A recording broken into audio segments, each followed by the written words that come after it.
What's up, everybody? Welcome back to the Sleuth Intuition channel. I'm your host, Patrick Vallejos, and we are broadcasting to the world live from Phoenix, Arizona. This is our continued coverage of Richard Allen's trial.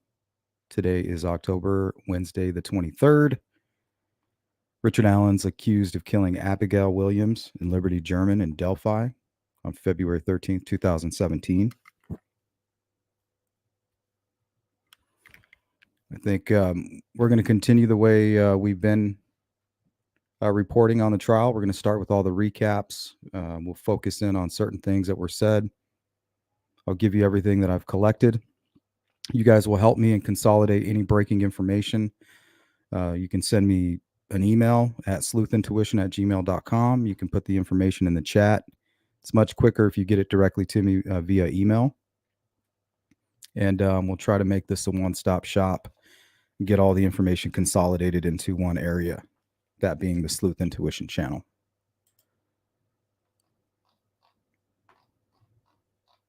So I do want to welcome in Tina Stair, Red Queen. How you doing? Carrie, Jerry, Shane, Miss Dog Lover, H. Nixon, Cindy, Stacy Skinner. How you doing?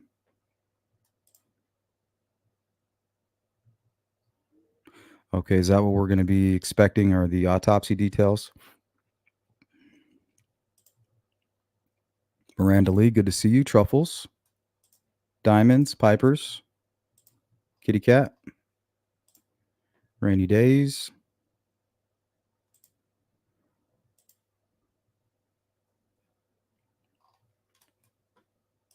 Don Spain, eyes on the road, sir. Safe travels to you, my friend. Hiawatha,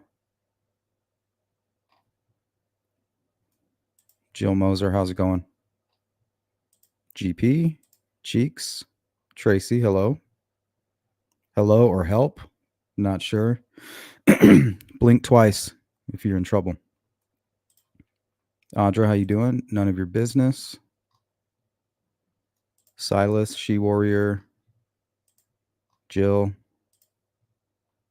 Curious Charlie, Ziggy, what up?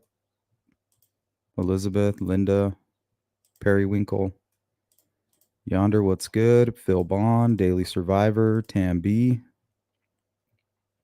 my guy Brad, what up? Great chat today. Good points. And the members only. Discord, thank you for that.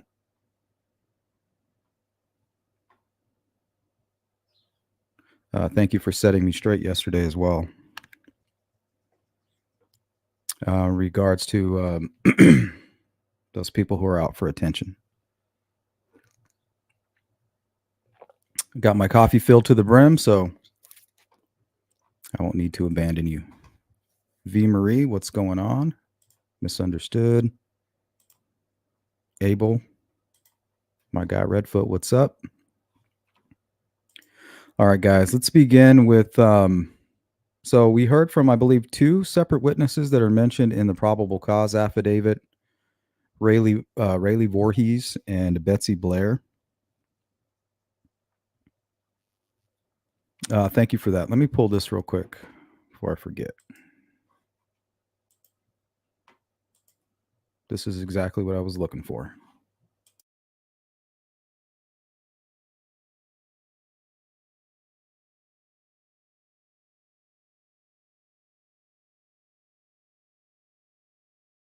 Shout out to Yonder for sending this over to me.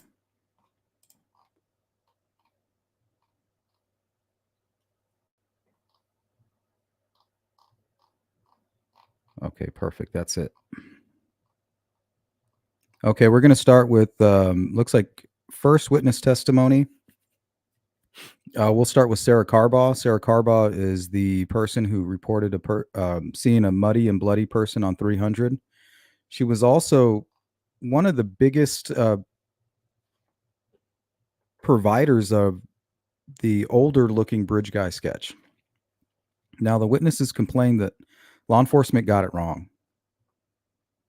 You know, they kind of took their own liberties with it.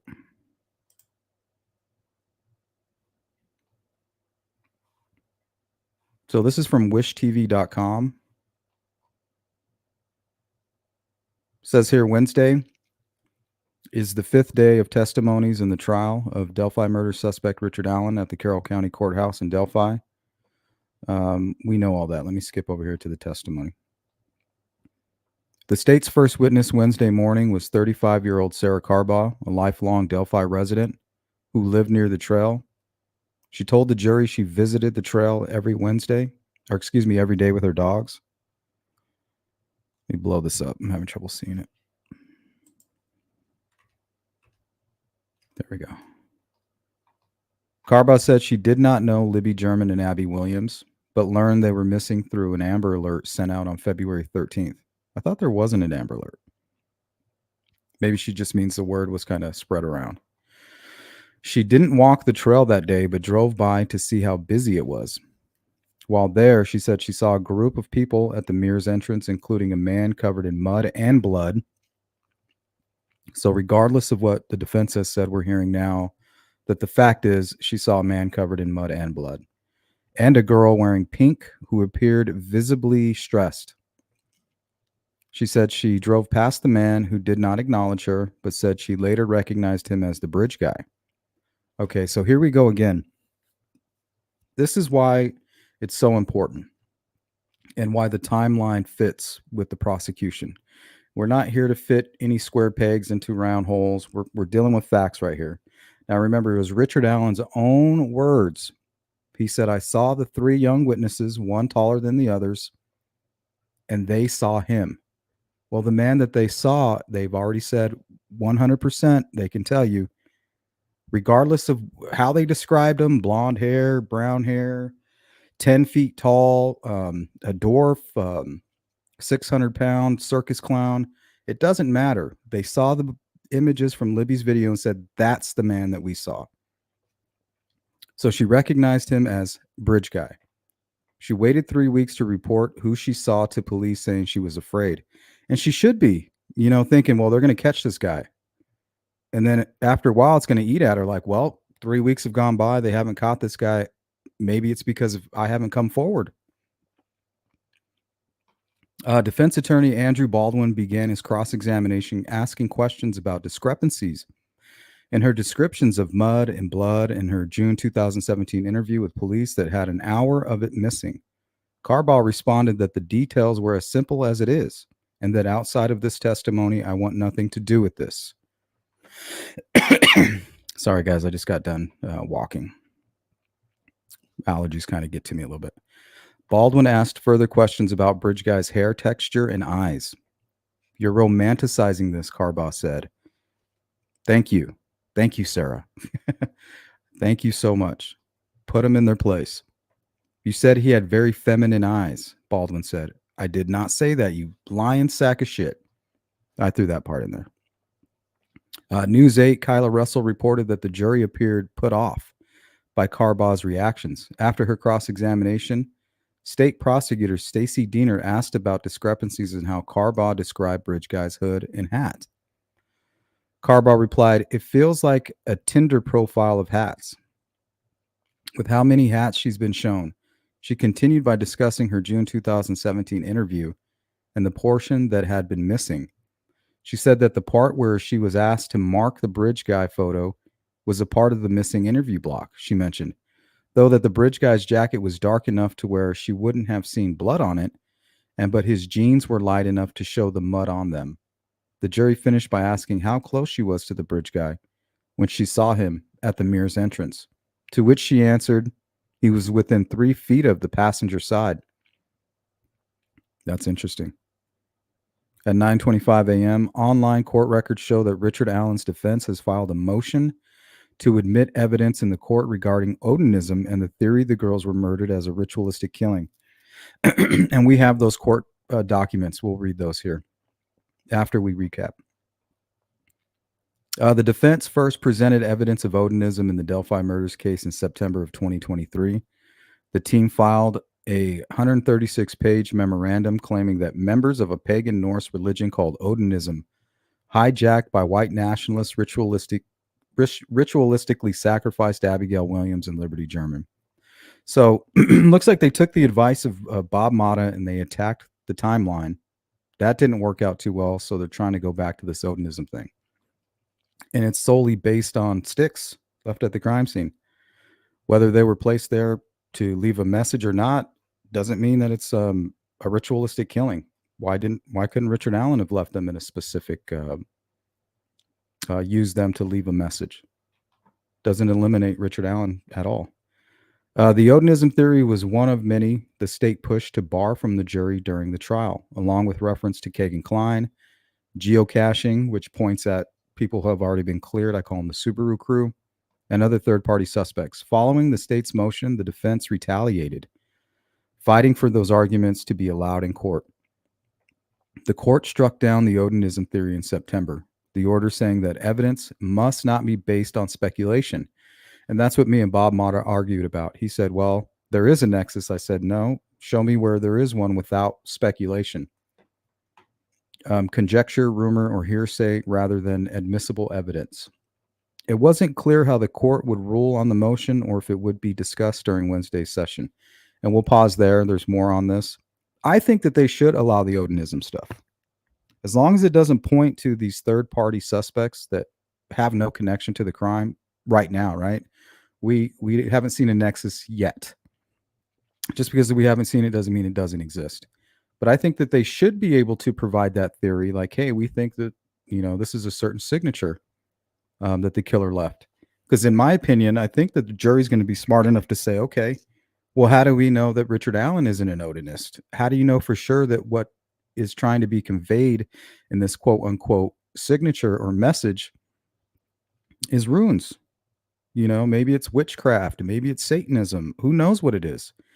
But remember, the prosecution, everything, their whole entire case should be titled All Roads Lead to the Bridge Guy. So I think they've already proven that Richard Allen is the bridge guy through the witness testimony we'll read after this. And if it is Odinism, go ask the bridge guy. He'll tell you what it was. Sharon Gornick, welcome to the Sleuth Crew. Make sure you guys make her feel right at home.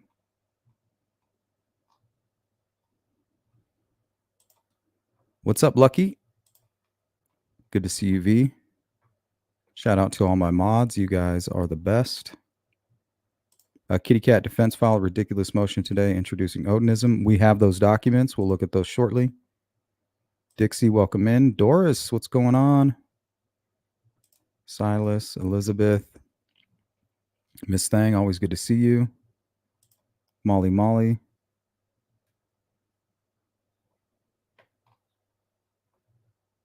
Yeah, we'll go to Voorhees and Betsy after this. So Yonder, thank you for sending me. This is the one I've been waiting for here.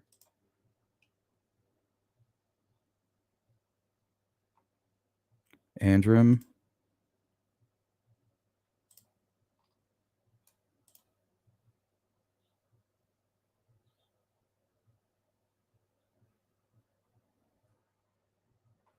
Yeah, and those sketches, Dixie, they're just for they're trying to catch somebody. And then they'll gather, once they catch this person, then that's when they're going to gather all of the evidence. So technically it's hearsay. Lineups are not considered hearsay.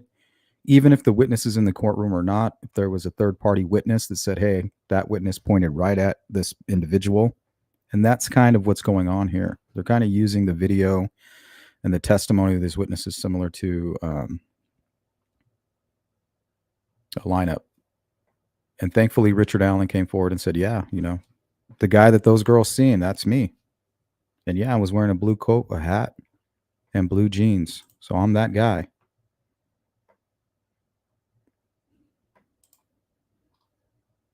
Thank you, Elizabeth. Welcome in, Lisa.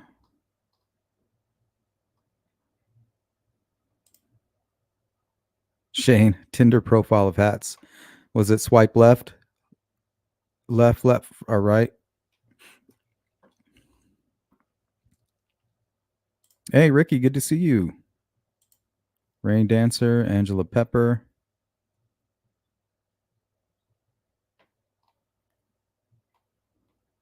Richard Dobson. Should be noted that Blair said she turned around at the gate. That puts her 114 feet away from Bridge Guy.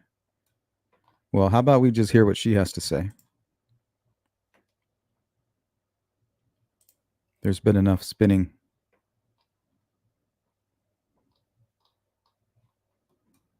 Sees through. Hey, there's Mirror. What up? Said actually, BG was tall, muscular, and beautiful. I'm so confused on this. Well, we're about to find out. We're going to hear directly from folks who heard what she had to say, not what somebody put on Twitter. Well, let's continue on here. Let's see, brief summary of 4 days in the Delphi murder trial. Tuesday began with cross-examination of ISP Trooper Brian O'Leahy, who discussed a large exhibit of crime scene evidence. And I have that list here as well. We'll take a look at that. Most contained in sealed brown paper bags during the exhibit. O'Leahy said he was not aware of any DNA found that was connected to Richard Allen. According to News 8's Kyla Russell, a tense back and forth between the defense, prosecution, and O'Leahy followed, prompting objections from the prosecution. He also discussed the unspent bullet found at the scene, a piece of evidence the defense referred to as the magic bullet. After lunch, ISP Lieutenant Brian Bunner, a state forensic examiner, explained the process of cell phone data extraction and discussed the infamous bridge video found on Libby German's phone. Bunner said only some screenshots taken from the video can a man be seen behind the girls. The man in the video has been given the moniker Bridge Guy by many. The defense asked about the GPS data from the video, to which Bunner answered that the coordinates were close to the bridge, but he did not look at the data. Following Bunner, audio-visual forensic expert Jeremy Chapman testified about enhancing audio in the bridge recording to pinpoint where the bridge guy was heard saying down the hill. When 3 witnesses who said they saw bridge guy on the Monon High Bridge trail the day Libby German and Abby Williams went missing testified. One witness, Rayleigh Voorhees, said she saw bridge guy on the trail and told him hi, but he didn't respond. When describing what bridge guy looked like, she noted he was taller than her. Voorhees told the jury she was 5 feet 7 inches tall. Richard Allen is 5 feet 4 inches tall. The second witness, Brianne Wilbur, said she made a post to Snapchat when she went to the bridge on February 13th, 2017. She said Libby had messaged her on Snapchat sometime before going missing. After the grainy photo of Bridge Guy was released to the public, Wilbur said, "First thing I thought was, that is the person I saw on the trail." The third was Betsy Blair, who frequently visited the Monon Trail. She did several loops on the trail on February 13th, 2017, and said she saw Bridge Guy, right? She didn't see somebody, she saw the Bridge Guy.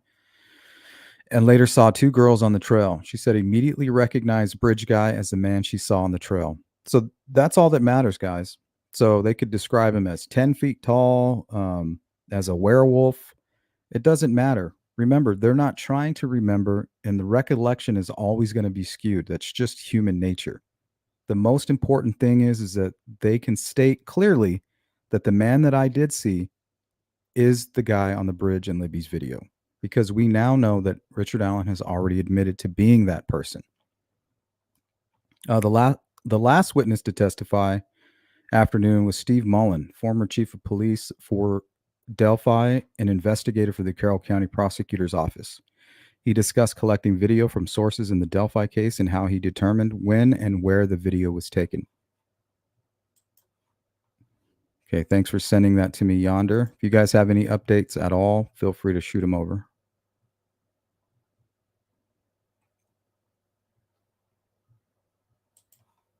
Some of this will be repetitious, so I apologize for that.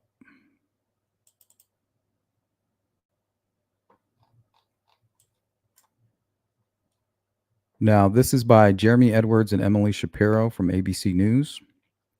It's titled, Runner Describes Bridge Guy Seen on Day of Murders as Jury Prepares for Day 5.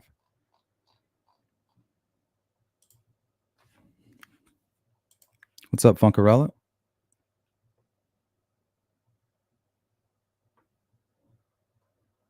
Thank you for that. All right, guys, make sure you hit the thumbs up button. Go hit the like. Make sure you're subscribed to my channel and go share this on your X feed, on your Facebook, on your YouTube channel, whatever. Let's get some more folks in here. Exactly, kitty cat. Whatever way you slice this, it's, you can be Odinism, you could be Lone Wolf, you can be, I don't know, Anthony Shots. It's all going to go right back to Richard Allen. You know, you can say, oh, well, he has no connection to Kagan Klein. Okay. He has no connection to Abby and Libby. He has no connection to Odinism that we know of. But regardless of what happened, all roads lead right back to that man on the bridge. And the witnesses say the man that they saw is the guy on the bridge, regardless of if they said he was 20, good looking, beautiful, blue eyes, magnificent features, built like a god. Who cares what they had to say? All we need to know is that they looked at Libby's video and said, well, there's the guy I saw. Because Richard Allen has already admitted to being that guy. That is the uphill battle for the defense. Anna says, a problem I have with the timeline is despite seeing Bridge Guy or Guy dressed like Bridge Guy, no one saw actual Bridge Guy walk down the 950 feet of that bridge to the south end time lapse. But we have a video of that. We have a video of the Bridge Guy. That's how we know he's the Bridge Guy, is a video. And in that video, he's seen kidnapping 2 girls and they end up dead. Doris, what's up? Ooh, lasagna. That sounds wonderful. Shout out to Wisconsin.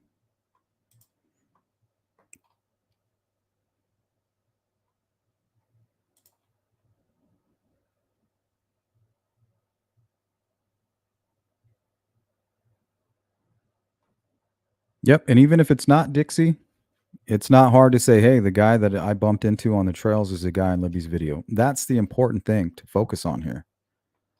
That's what has me 100% sold. So whether or not this was an was a ritual, whatever it was, you need to go ask the Bridge Guy. Were you alone out there, buddy? And right now, that person is, according to these witnesses, is Richard Allen. Don't take my word for it, because it's not my word.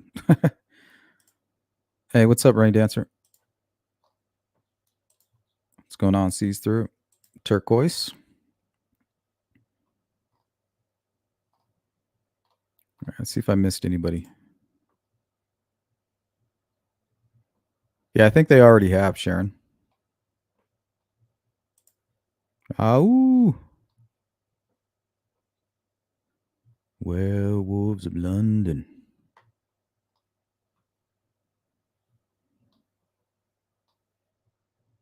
Good to see Mark Collins, Blind Squirrels in the house, Amy Lee.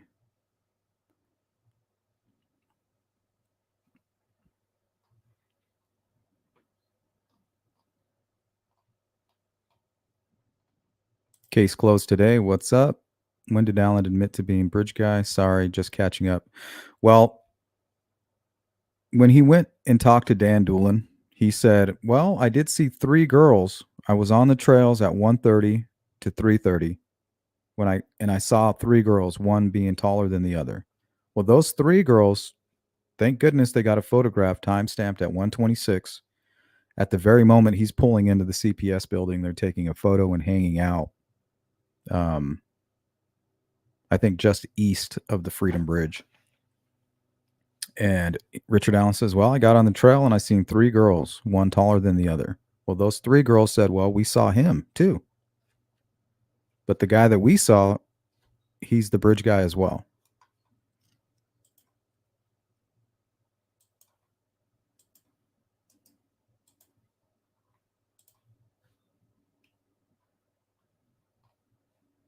Good to see you, Kate B.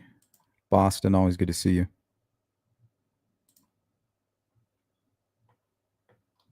I don't think so. It depends. If you're biting at the bait of the defense team, you're going to feel like yanked what's true, what's not. But if you're dealing specifically with the facts of the case, it's pretty clear. It's pretty clear.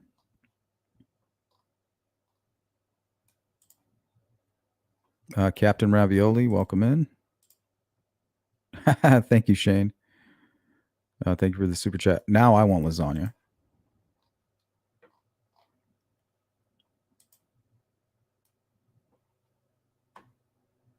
Yep, those three girls were Abby and Libby's friends. Absolutely. One of the reasons the girls wanted to go to that trail today is to hang out with them, but their efforts to get to the bridge were delayed. They were tasked with chores in order to get out there.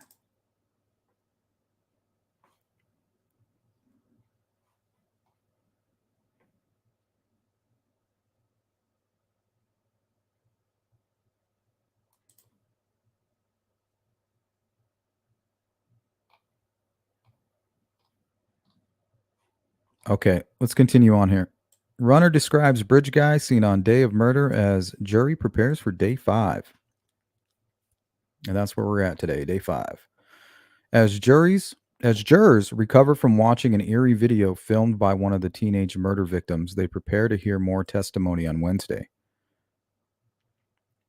Libby German, 14, Abby Williams, 13, were found dead near a trail in Delphi, Indiana. Richard Allen is accused of brutality, murdering the girls on the afternoon of February 13th, 2017. The jury heard from 3 witnesses that were on the trail that day of the murder. Rayleigh Voorhees was 16 at the time of the murders. She said she was friends with the girls. Voorhees said she was at the trail with a friend and 2 sisters at noon, and she had to be home by 2:30.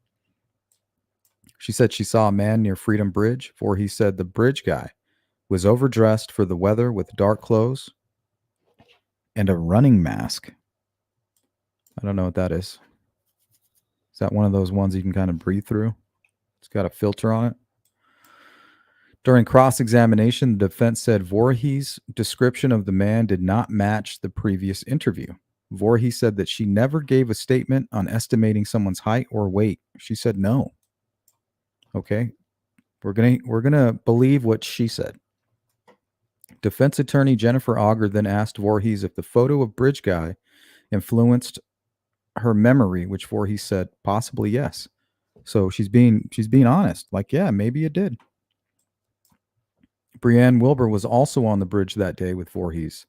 She was in the 10th grade at the time. She said she knew Libby's older sister and was friends with Libby on Snapchat. Wilbur said she also saw Bridge Guy. She said he was walking with a purpose and gave off weird vibes. Wilbur says when she saw the picture of Bridge Guy, she said, the first thing I thought is, that is the person I saw on the trail. During the defense cross-examination, they pressed Wilbur on how her description of the man she saw on the trail has changed over the years. Betsy Blair took the stand shortly after. She said she frequently visited the Monon High Trail in 2016 and 2017. On February 13th, she said she saw a man and later 2 girls. After the grainy image had been released of the bridge guy, Blair told jurors, I immediately knew when I saw that photo, that was the man I saw on the bridge. She contacted the sheriff's department to report what she saw.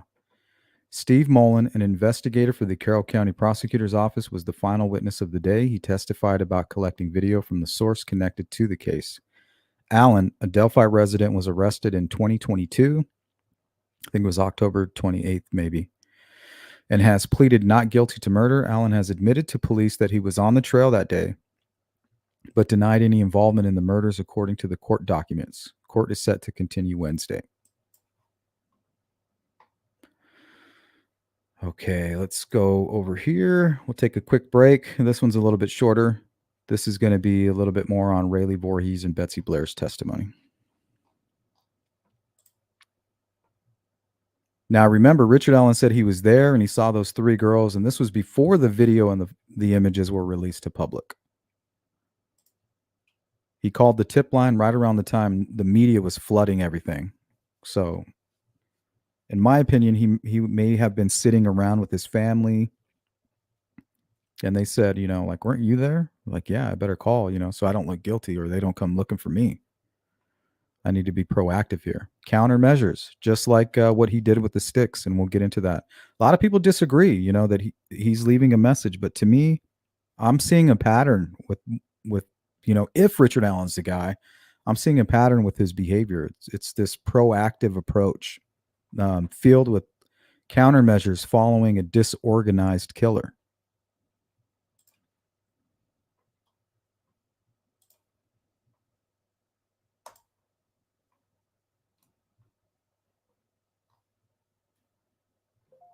V. Marie. Let's see. I got another email. Let me check this real quick. Remember, guys, if you have any updates, feel free to send me something.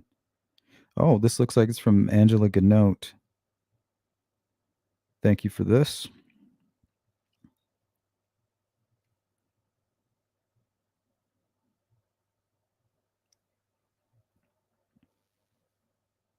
Okay, let's go.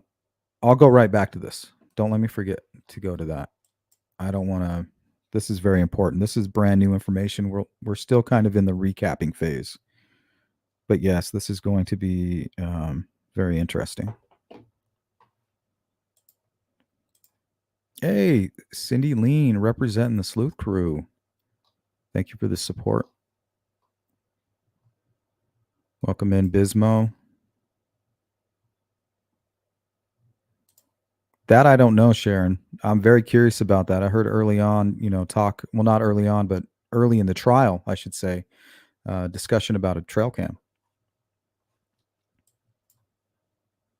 Okay, let's go on to read this here. Bridge guy witnesses take the stand. Sorry, I don't know. I can't remember where I pulled this from. I really apologize. I think I was in a hurry. After jury saw a video pulled from Libby German's phone showing the infamous bridge guy, several witnesses took the stand who were out walking the trails and crossing the high bridge on the day the girls vanished. Rayleigh Voorhees was a 16-year-old Delphi high school student back in 2017 when she was out walking near the Freedom Bridge. She described seeing an unsettling man near the bridge who glared at her. She did not recognize the man and said he wore a mask up to his nose. When shown a blown up photograph of Bridge Guy, Voorhees says, "That was the man I saw on the trail." Voorhees described the bridge guy as wearing black jeans, a black hoodie, black boots, and a black mask. Claimed the man had a bigger build, estimated to be 20 to 30 years old, right? He's got his face covered. She's estimating. How do I know? His face is covered. Voorhees admitted her memory may have been impacted by the photo of Bridge Guy. Just being honest. Hey, I don't know.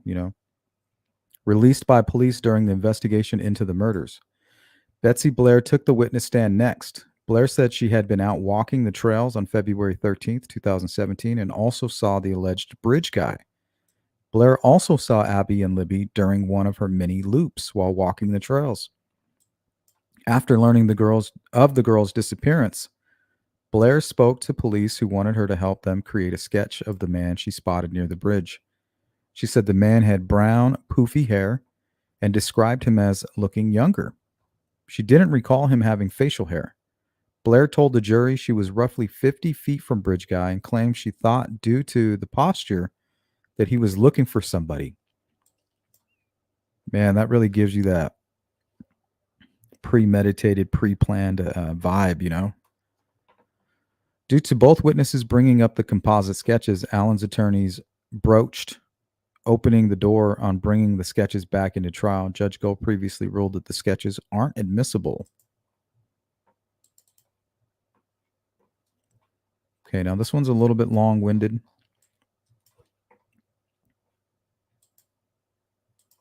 So let me catch up on the chat before we go any further.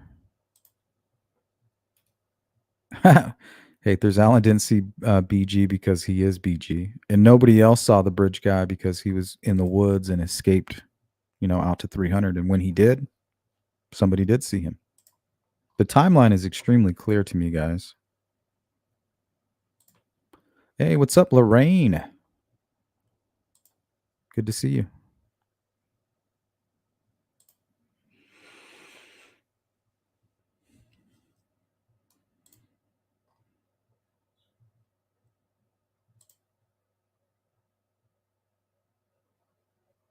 That's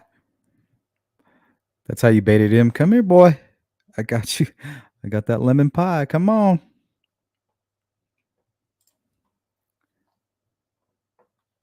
Yeah, once women realize how simple us men are, I mean, it's over. Try to act all complex, but really very simple people.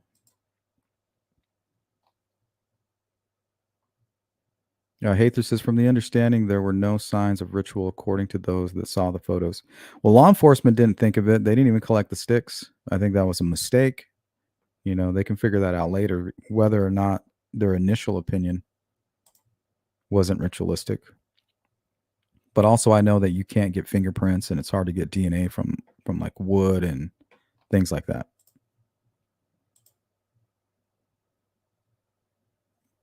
Captain, I'm gonna do whatever I do, bro. You don't like it? There's the door.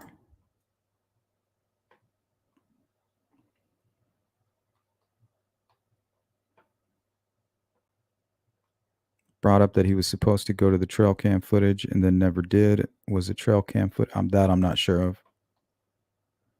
Richard Dobson says exactly, Sleuth. He came forward when only the photo had been released. He had no idea. I don't even know if the photo was released. I think the photo was released like on the 15th or the 16th. I think he came forward like midday on the 15th or late in the day on the 14th, but I could be wrong. Don't quote me on that, but you might be right. He might have seen the photo and been like, yeah, my disguise worked.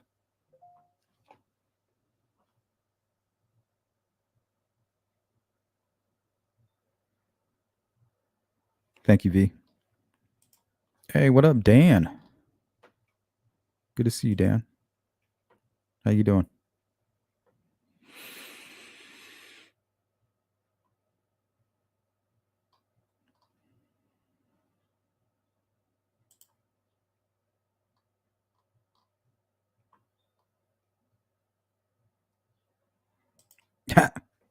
Captain Ravio, speak for yourself, dude. He's like, I'm very complex. Easy, Doug Carter. Easy, Doug. Very complex. Do you have tentacles too? Damn complex squid over here. Hey, what's up, Joni? Cindy says, I read if you want to attract a man to wear vanilla, but I found the smell of beef jerky works just fine. Yeah, if you give me some green chili beef jerky, I'm going to follow you like a dog, follows a treat in his owner's hand. I'm just going to be like a little puppy dog. It's my weakness. That and carne asada. Street tacos. What's up, NH Mountains? Yes, he came forward before the photo. That's what I think as well. But I don't know if that's factual information. That's just the way I remember it. Don't quote me on that. But if you can help me make it a fact, my email is sleuthintuition@gmail.com. I'll put it right up on the screen so we can make sure that that's all clear.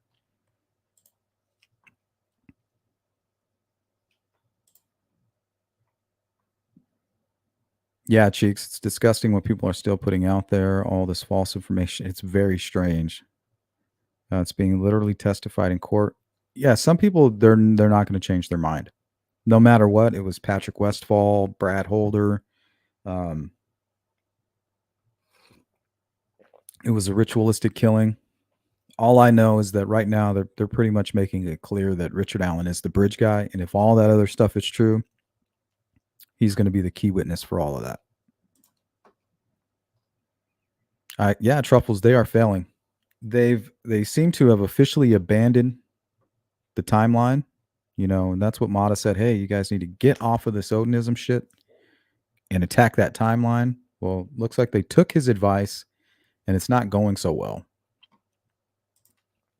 They also wanted to attack the chain of custody with the evidence. But from what I'm hearing, I think I heard this from lawyer Lee, that the prosecution has been knocking it out the park with their engagement with the jury and the amount of detail that they're providing. But it's still very early, and I don't care who's sitting in Richard Allen's seat. Once you show those crime scene photos, it's going to be bad for anybody. You know, you can take him out of the seat and put Doug Carter there as the suspect. And once you show those crime scene photos, everybody's, they're just going to be so emotional and they're going to be looking at somebody to blame. Doesn't matter who's in that chair, it's not going to be good for them. So it's still very early on. But today was my prediction that by the end of today or by early tomorrow, he will change his plea. Am I wrong? Most likely. Is that okay? Yes.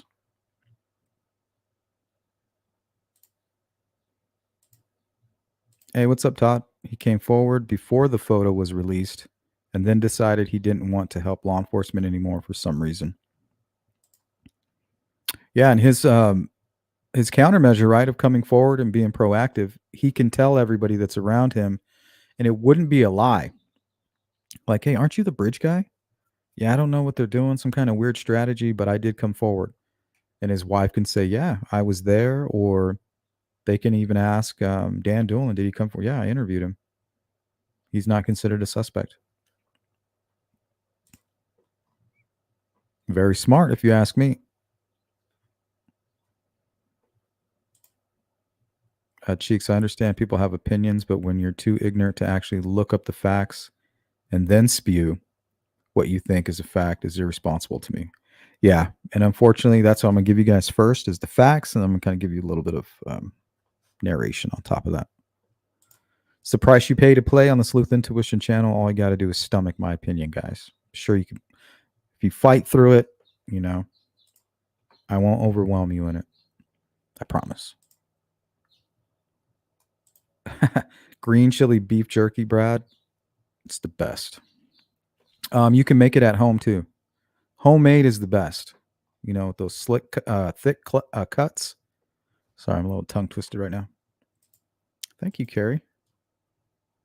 Shout out to Sharon joining the Sleuth crew. Welcome in. Shane with the super chat. Appreciate all your hard work. Cindy Lean, long supporter of my channel. Thank you, Carrie. Thank you, guys. Couldn't do this without you.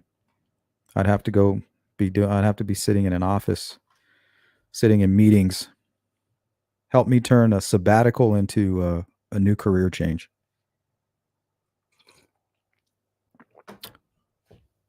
Can't do it alone.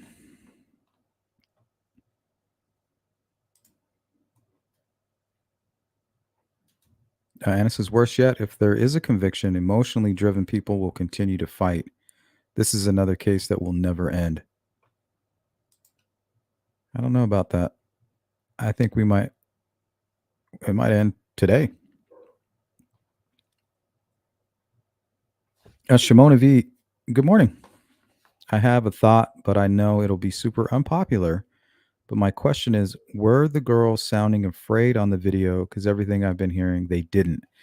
Yeah, it sounded more like this guy was trying to tell him, maybe go this way, like towards the Weber residence or into those woods. And they were like, hey, there's no trail here. There's nowhere to go. If we're going anywhere, we need to go down that hill. And then he's like, get down the hill. And then it's my understanding that's right when the video ends, like when they're going down the hill or right when they get to the bottom.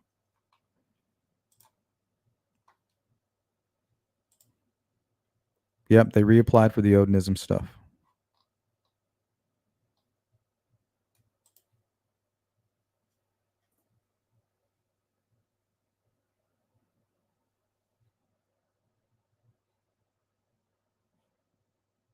Yep, and I think that's a very smart move. If Richard Allen's the killer, right, for him to come forward like that, I refer to that as a countermeasure or this proactive behavior that I'm seeing with the bridge guy. Same with him covering them in sticks.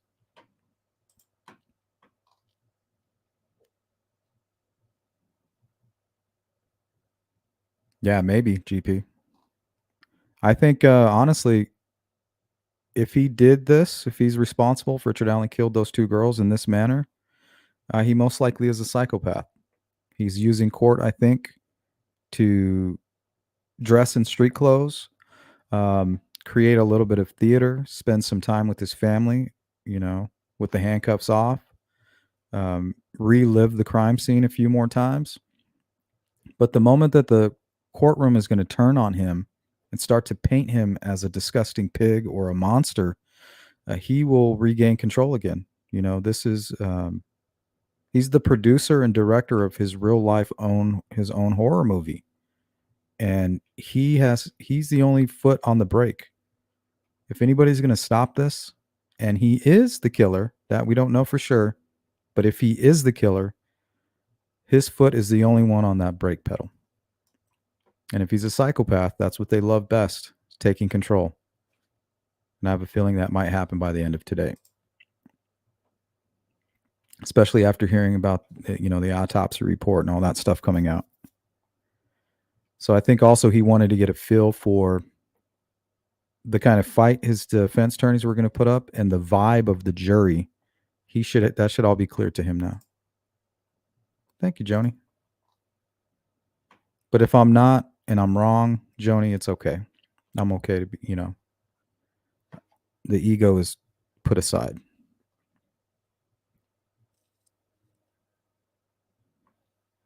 Yeah, the new news is going to be about the autopsy, and we have some of that here. We'll go over in just a few.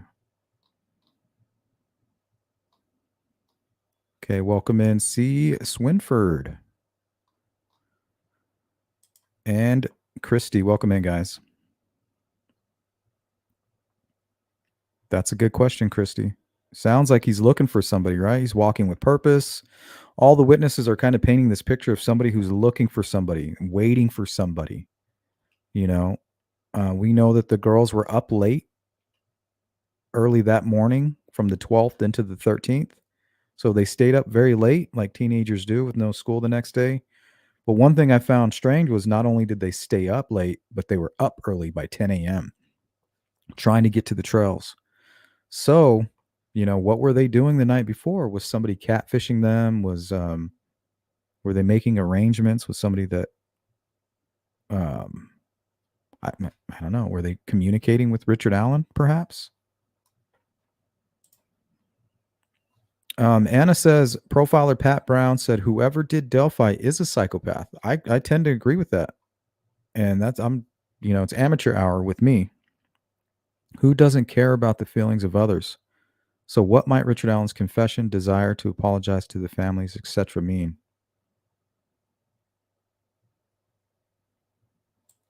It's a good question.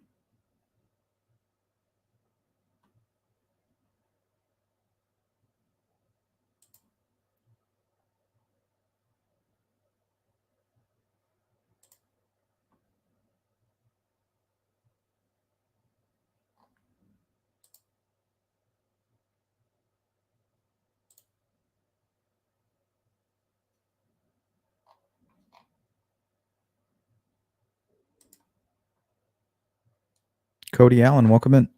I'm 35 minutes from Delphi, amazed how many folks around here think he's not guilty. Yeah, I mean, they'll spin anything.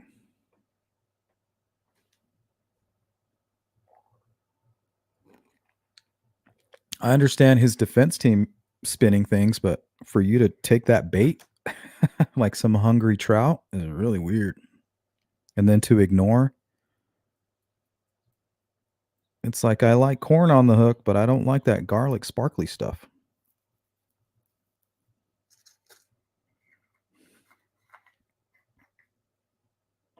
I don't like that power bait. I like lures.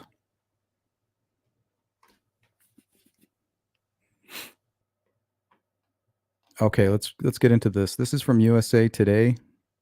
Looks like a group effort from Christine Phillips, Ron Wilkins, Jordan Smith, Jenny Tilley, and John Tufts. Let me see if there's anything new in here.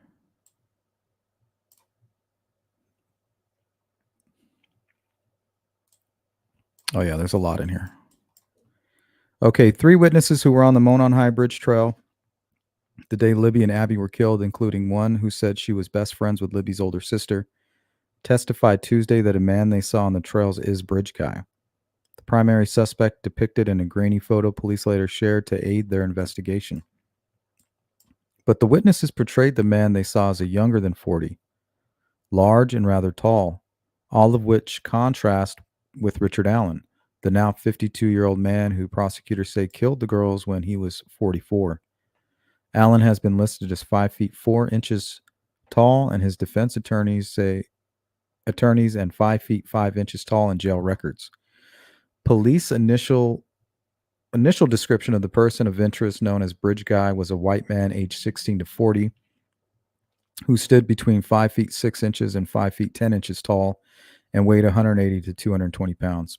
But we know early on, before Richard Allen was arrested, Doug Rice spoke to these same witnesses who said he was probably closer to 5'6" and between 40 and 50 years old, which we now know is extremely accurate. Brianne Wilbur, one of Kelsey Siebert's best friends at Delphi High School, missed seeing Siebert's younger sister, Libby German, at the Monon High Bridge by mere minutes on February 13th, 2017, she testified. Wilbur walked the trails with Rayleigh Voorhees and 2 other friends that day. Libby responded to Wilbur's Snapchat post showing the wooden railroad bridge about 10 minutes after. Wilbur had left that area. Surveillance footage from a nearby business shows Siebert, that's Kelsey, who dropped off Libby and Abby at the trail that day, driving away from the trailhead at about 1:49 p.m. Closer to the west end of the trail, there is where it crosses US 25. The 2 high school sophomores said they saw a man. Wilbur said he gave off weird vibes and was walking with kind of a purpose, like he knew where he was going. He did not appear friendly. After Voorhees waved at him, he didn't wave back and seemed to glare at her. Defense attorney Andrew Baldwin noted that in an earlier police interview, Wilbur said, stood as high as his upper forearm. She said on Tuesday that at the time, that's what I guessed at, she said. Betsy Blair didn't live in Delphi in 2017, but she would walk the same route along the Monon High Bridge trails multiple times a week. On February 13th, she passed by the same business whose camera captured Siebert's car about 1:46 p.m. Surveillance footage shows to go walk for about a half hour. Sorry about that. That's kind of strange. The footage implies she had parked and started to walk just before Siebert dropped off Abby and Libby. Stopping near a platform at the beginning of the Monon High Bridge, Blair saw a man standing on the wooden tracks about 50 feet away. She had never seen him before, she said. When the man turned to look at her, Blair said he looked as if he were expecting to see someone else. He was sort of facing upstream, Blair said, meaning away from her, where she stood. But when I was there, he turned and it seemed like he was looking for someone. Walking west away from the bridge, she walked past 2 girls who she'd later come to know as Abby and Libby. They were chatting quietly with each other, Blair testified, heading toward the bridge. It was likely just before 2 p.m. So that's creepy. So he's walking with a purpose. He's acting as if he's looking for somebody and was almost as if he was expecting to see somebody else. Well, who is he expecting? Why does it appear that he's expecting Abby and Libby? I mean, we need to figure that out. What the hell were the girls doing the night before? What were they doing staying up so late? Who were they talking to? Why is this guy so pissed off and seemingly operating with a purpose?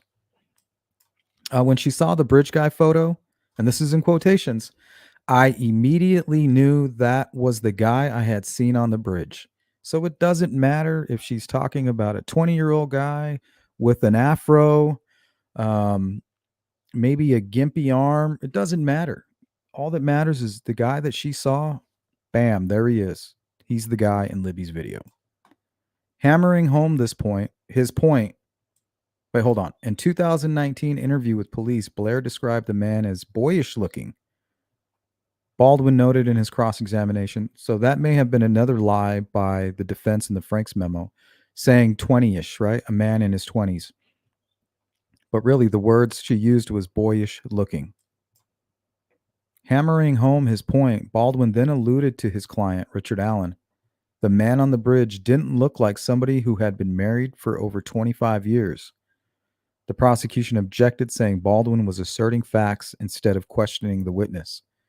Judge Francis Gull sustained the objection and Baldwin was forced to move on. This section is titled Witness Who Claims Seeing Bridge Guy on the Trail. I waved to him. Rayleigh Voorhees went to the Monon High Bridge Trail on February 13th, 2017, with 3 friends to hike and take pictures.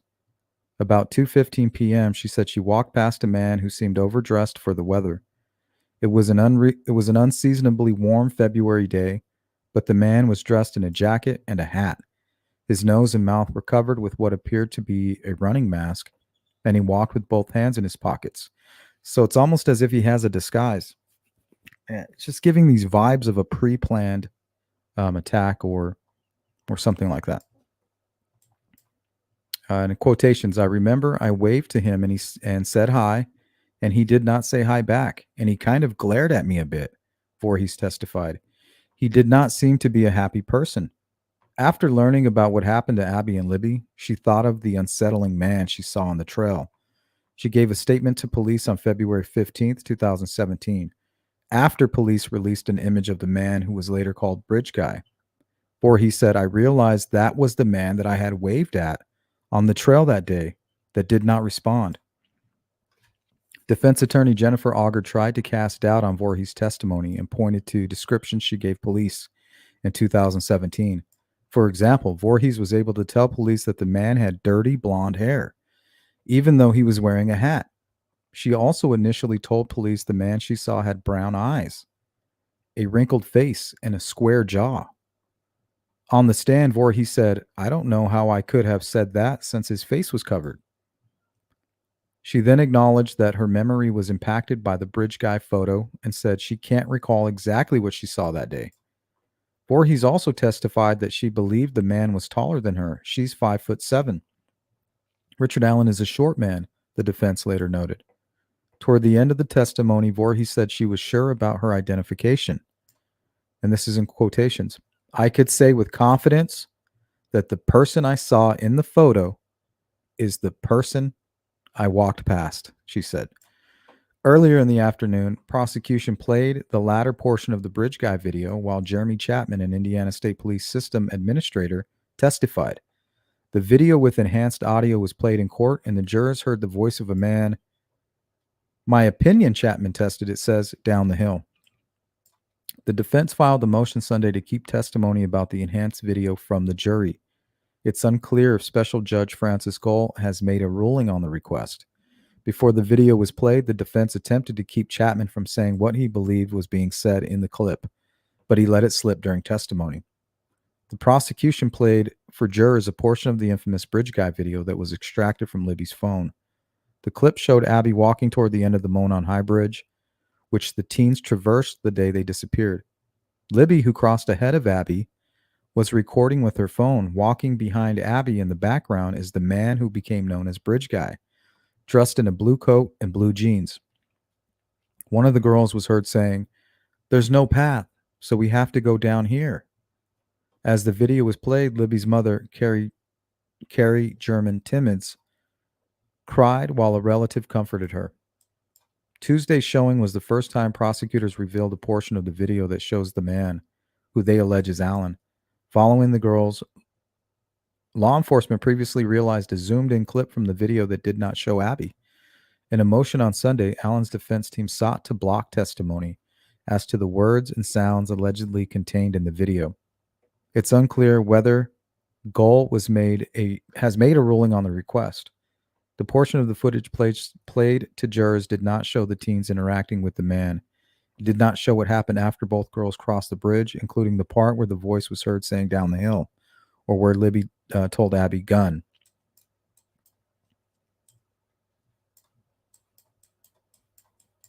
Okay, this is the last portion of this article, and then we'll get to today's breaking information.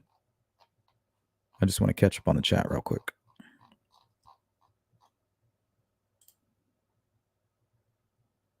He's searching for God. What's he searching for? Usually that's because he needs forgiveness. If he didn't do anything, what does he need forgiveness for? You think he did dry runs? I guarantee you he could cross that bridge quickly. We learned in the Frank's memo that he frequented those trails. Wasn't his first time there.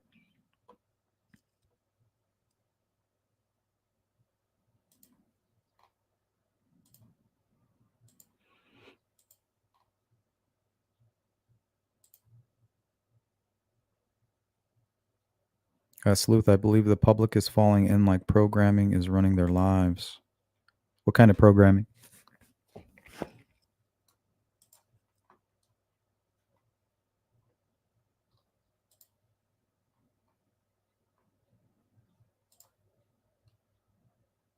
No, Lorraine, she was there. I don't know if she's there. I know she was there day one of trial, and she's on the defense witness list. She's probably going to be a character witness. Put her, she'll go on the stand and say, I love my dad. He never, he never did anything bad to me. That way people don't assume it, well, if he killed these girls, he's probably hurt his own daughter. But that's not always true.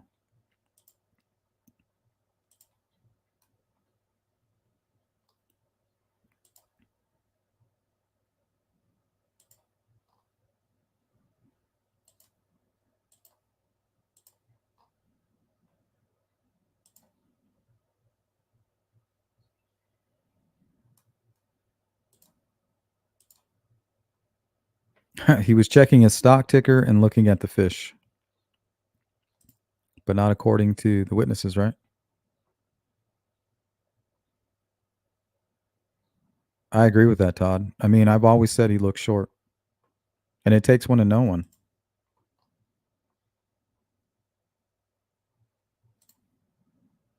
And witnesses, they're not thinking about some guy walking by. They might notice like, oh, that guy's kind of creepy. But then they go back on to gossiping and talking about school and talking about friends and what are we going to do later?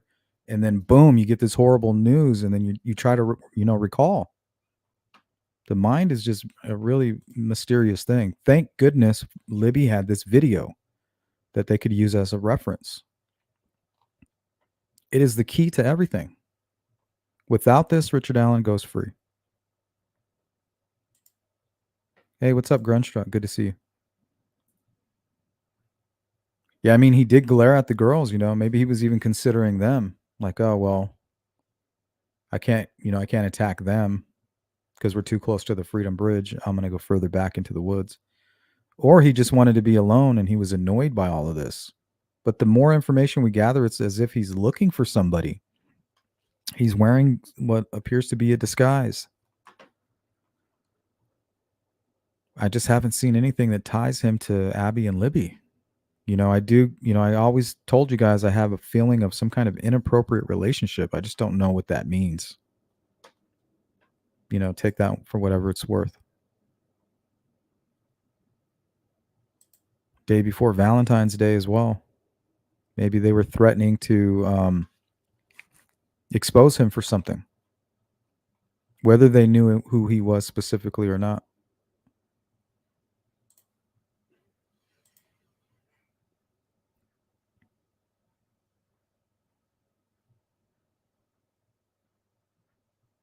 Yes, none of your business. Absolutely.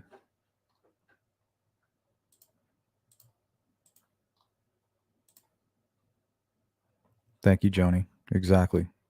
A real life horror movie. Imagine seeing a real life Freddy Krueger or Jason Voorhees or Michael Myers, like in real life, right there, right in front of you. You know, and you just can't believe it. You can't believe it.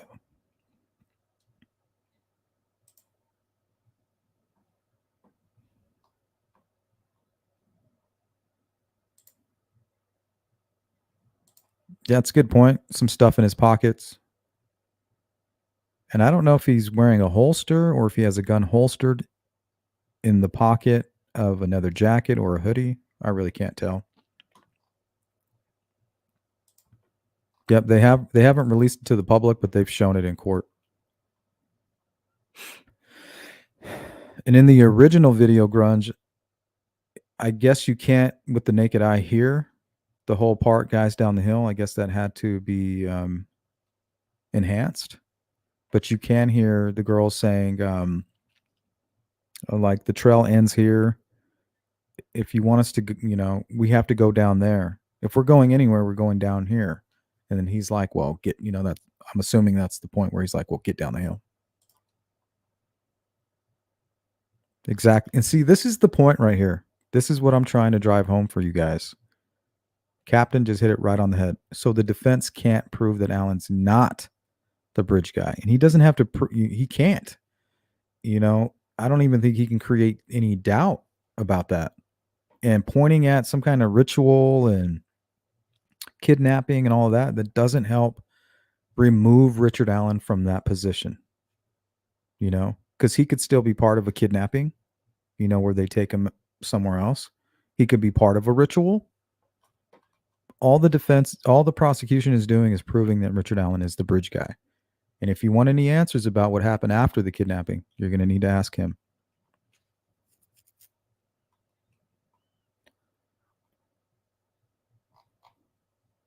Okay. Let me zip on down to see if I missed anybody.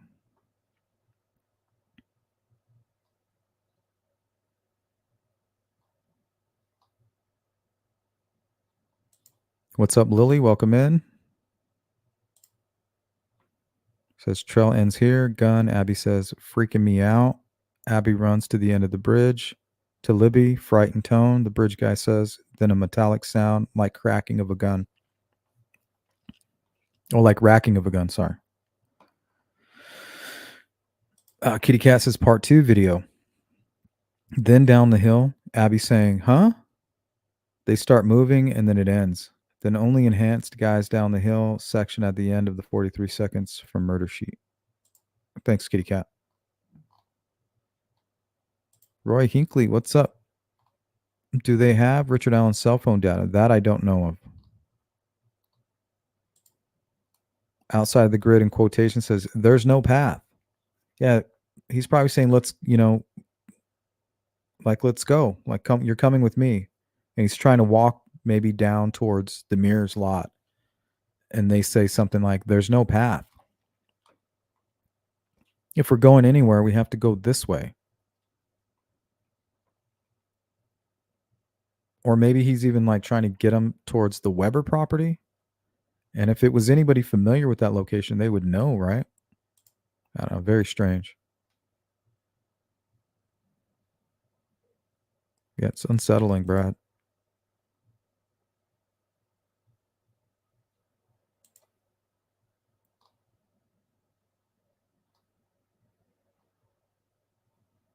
Welcome in, Sleuth and Mama.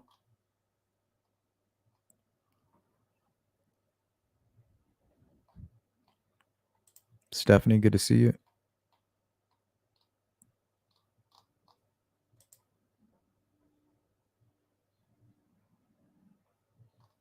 Okay, I'm going to read the rest of this. This section is titled, Jury Asked Whether Ground Under Abby's Body Was Disturbed as She Was Dressed. Testimonies in Allen's trial continued Tuesday with the admission of several dozen pieces of evidence, including swabs taken from the girls and clothes that were recovered from the crime scene. It's a tedious but critical portion of any criminal trial. The highlight of the testimony involved a juror who asked whether the undergrowth on the ground where Abby was lying appeared to have been disturbed, which would suggest she was dressed there. Abby was found fully clothed, but she appeared to have been dressed in Libby's clothes. The juror asked the question in the form of a note that was given to the judge. Brian Olahy, an Indiana State Police crime scene investigator, said there was no indication the area was disturbed. Allen appeared in court in a gray plaid shirt and dark pants, with his glasses perched on his head. He was not cuffed or shackled.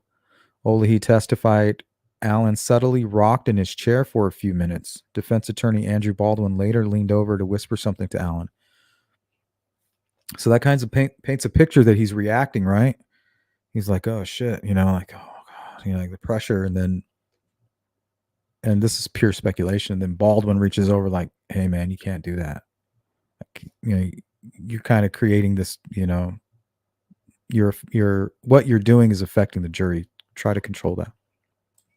Coaching him. During cross-examination by defense attorney Bradley Rosie, Olahy said he's not aware of any DNA evidence linking Allen to the crime scene. Rosie asked whether there were any attempts to recover fingerprints from the sticks and branches that were strewn on the girls' bodies. Olahy said The sticks were dirty and not good source of fingerprints. Remember, it's really hard to get a good fingerprint. I mean, they even struggle to get fingerprints off of glass. You know, if it's dusty or anything like that, it's going to be no good. So imagine trying to get it off of a stick or a branch or a log. Rosie asked whether there were any signs that anybody climbed out of the creek near where the girls' bodies were found. Olahi said there weren't. Rosie also asked whether a 40 caliber handgun is common. I'd say no. Olahi responded, prosecutors have alleged that an unspent round found between the girls' bodies had been cycled through the same Sig Sauer model P226 40 caliber handgun that Allen owned.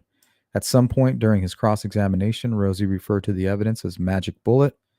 Carroll County Prosecutor Nicholas McClellan objected to the phrasing. Your characterization is inappropriate, Gold told Rosie. All right, guys, this coffee is making my throat extremely dry. I'm going to go grab a bottle of water, talk amongst yourself. I'll be right back, and we'll go into all of the breaking news from today that was sent to my email about the autopsy. I'll be right back.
All righty.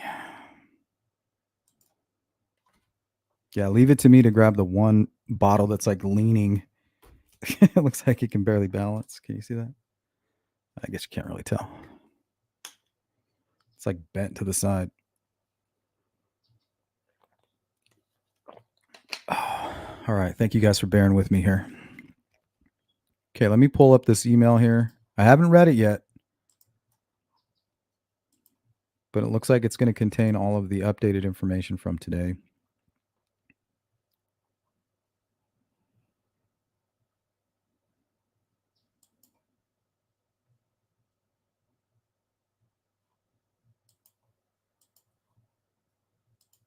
Shit, what'd I do with that? Oh, okay.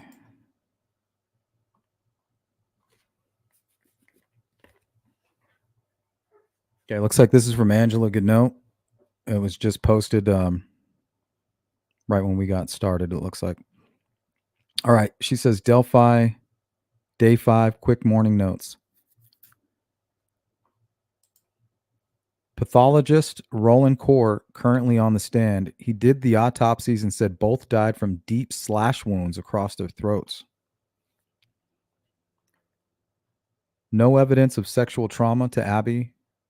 That question was not asked of Libby yet when we got our notes, but pathologists could not testify as to whether or not she was touched sexually. Before the pathologist Sarah Carbaugh testified she'd been the strongest witness of Bridge Guy so far, in her opinion. She says she saw a bridge guy down CR 300 North. So that would be between pretty much Ron Logan's home and the CPS building. By the cemetery. So that's most likely where he exited, right, guys? You agree with that? By the cemetery at about 4 p.m. in the afternoon as she was driving past. Says he was hunched over and plodding with hands in his pocket and head down. There was no eye contact. Says BG was muddy and bloody on his clothes. Says blood was on lower legs, feet, and ankles. Says rest of him was muddy, as if he had fallen down a hill or in a muddy creek. Right? Down the hill, they all slip. Through the creek, they all fall. At no point does she say or was she asked if Bridge Guy was Richard Allen in her opinion. She had more difficulty on cross becoming combative with defense attorneys. Defense asked why she didn't mention blood in her past statements to law enforcement. She said she did, but they did not write it down. She also says it was in her videotape testimony, but that videotape was lost when the DVR was recorded over. Awful.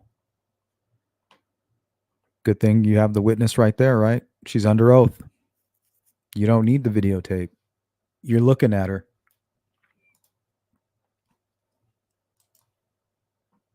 All right, so that was very interesting. If you guys have anything updated, send it over to me. I'm going to check now before we get into some stuff that I've gathered for you.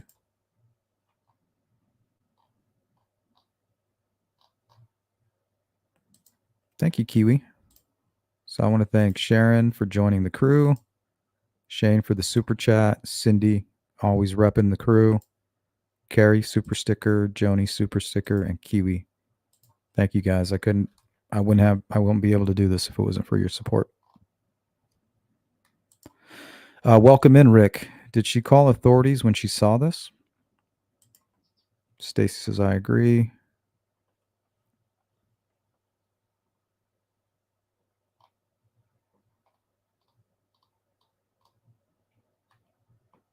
All right. So if you guys have anything else, send it to my email right now. I think we're going to go ahead and take a look at what would you guys want to, well, here, let's go to the evidence that was presented, and then we'll go into Richard Allen's written confession that was released, and then we'll read the Odinism documentation.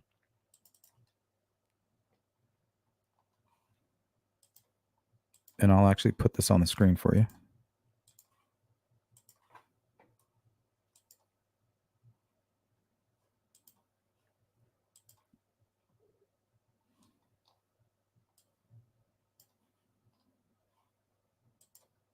She Warrior with the flex. Taking a break at work. Thanks for today's info. You got it, guys. This is a group effort. Queen, how you doing? Sparky, what's good? Okay, so let's take a look at this. Hollister blue jeans. And these are all the things that were recovered from the crime scene. Tie-dye t-shirt.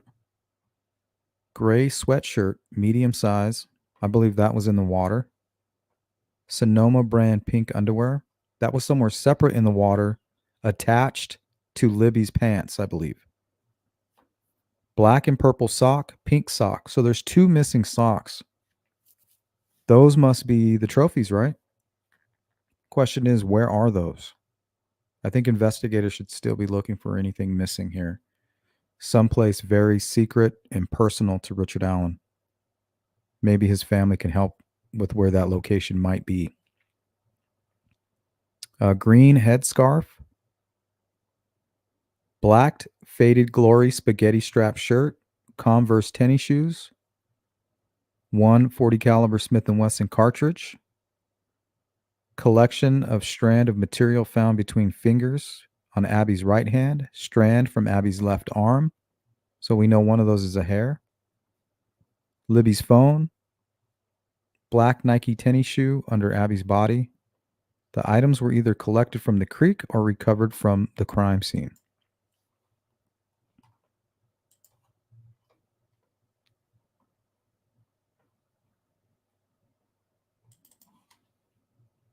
To kind of break down here what we've heard so far is legal analyst John. Can you guys hear that? He's not affiliated with this trial here in Delphi. We just saw Eric show us the handwritten confession, and we do know the defense's contention that Richard Allen was under extreme mental stress and was suffering some mental health issues. So the question then, with that handwritten confession, is that something that can potentially make a big impact in court with the defense's contention that Richard Allen is going through mental issues here and he's confessed to other crimes that didn't even happen?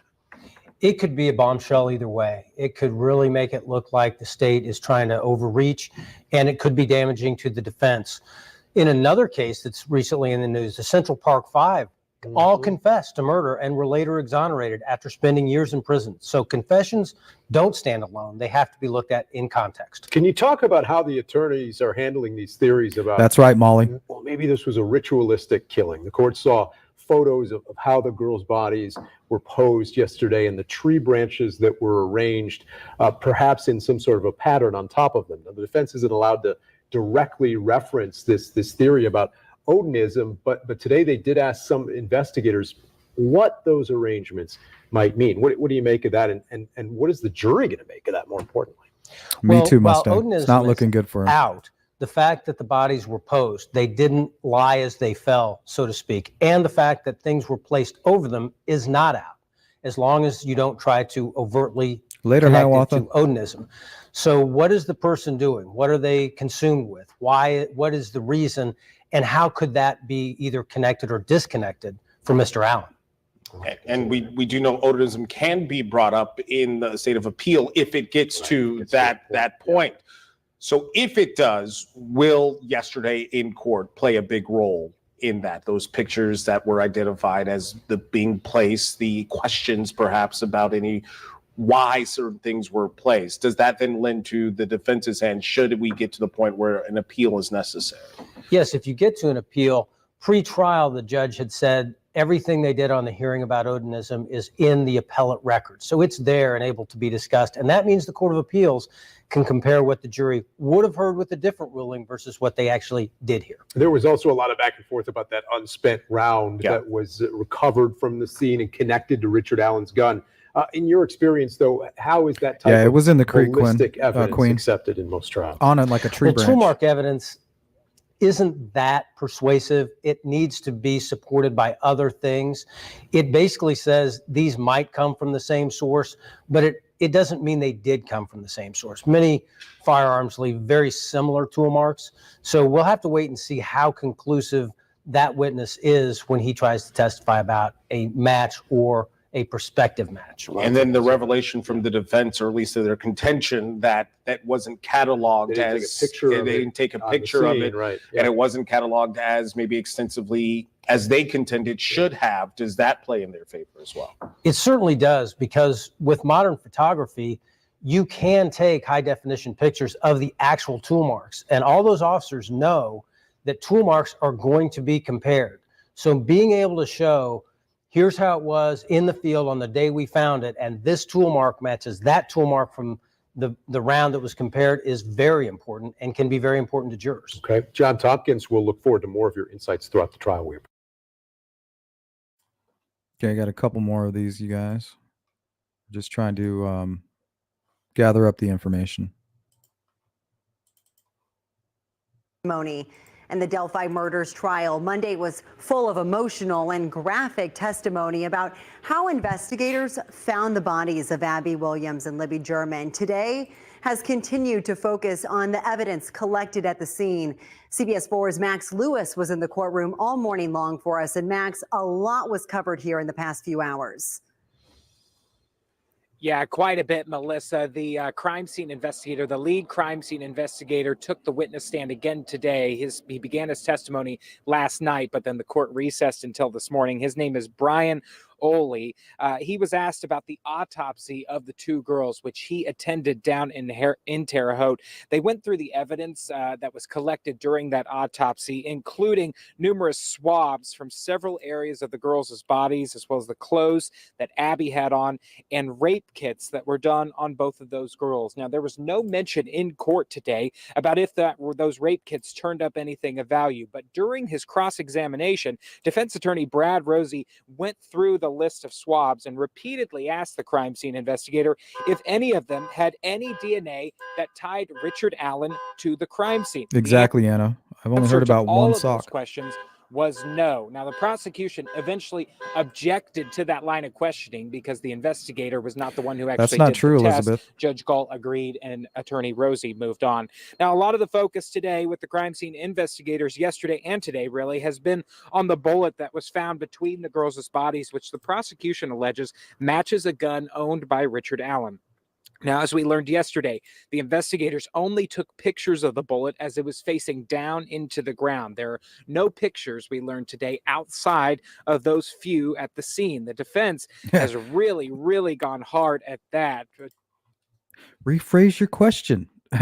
Rephrase your question, Elizabeth. She said, Elizabeth Jones says, innocent people don't confess. And then Shane kind of rephrased it for her. But maybe not 61 times to your mother.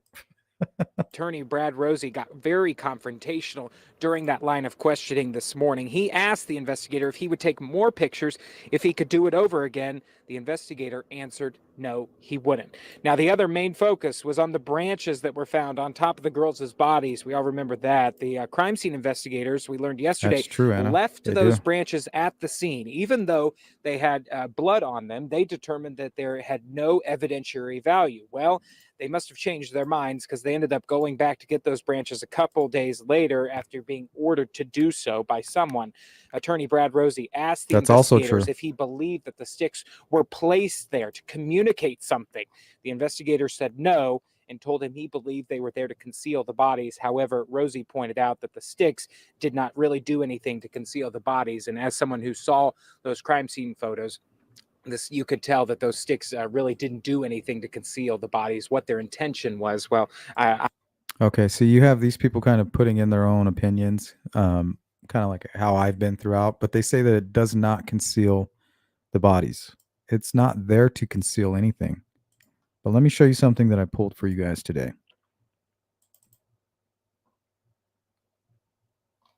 Okay, now what you're looking at here is camouflage, something very similar to what a hunter would wear. So it's not meant to conceal, it's meant to camouflage.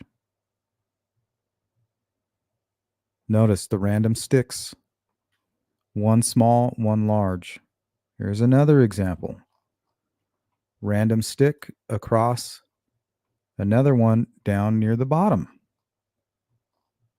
So he wasn't concealing the bodies. People need to stop using that word. He's not concealing. He's camouflaging. Here's another one.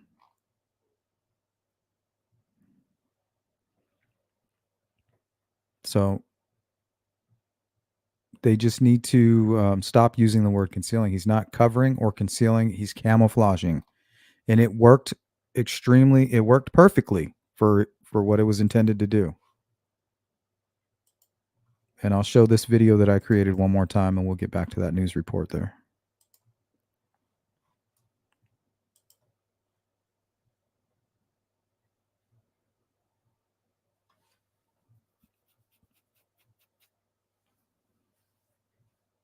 So it's dark, rough terrain, a lot of trees in the background, logs all over the ground, small trees sticking up, tall grass, short grass. So he places the victims away from the view of the private drive in the grass, and then conceals them, camouflages them with the sticks. He's not covering them. He's not concealing them. He's just camouflaging them. Remember, nobody's looking for two girls who have passed away and are laying on the ground. They're looking for two people that may have fallen from the bridge or may have been injured or lost. Now, searchers walking by with their flashlights aren't looking. There's not even a trail that goes right where the crime scene is. It goes nearby. They're not going to be walking through this rough area. So the fact that he was able to camouflage the girls, it worked exactly as it was intended. Another countermeasure.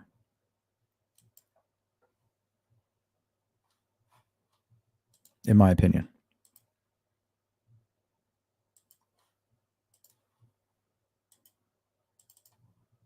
I'm not for sure on that. The defense has really, though, been hitting hard today and yesterday, attacking crime scene integrity specifically. But the prosecution has really walked jurors through the process of how evidence is collected, how things are sealed, sent to the lab, Yeah, all that's that true process. too. It doesn't appear that the defense's attacks on the crime scene integrity in particular have really been landing with the jury, Melissa.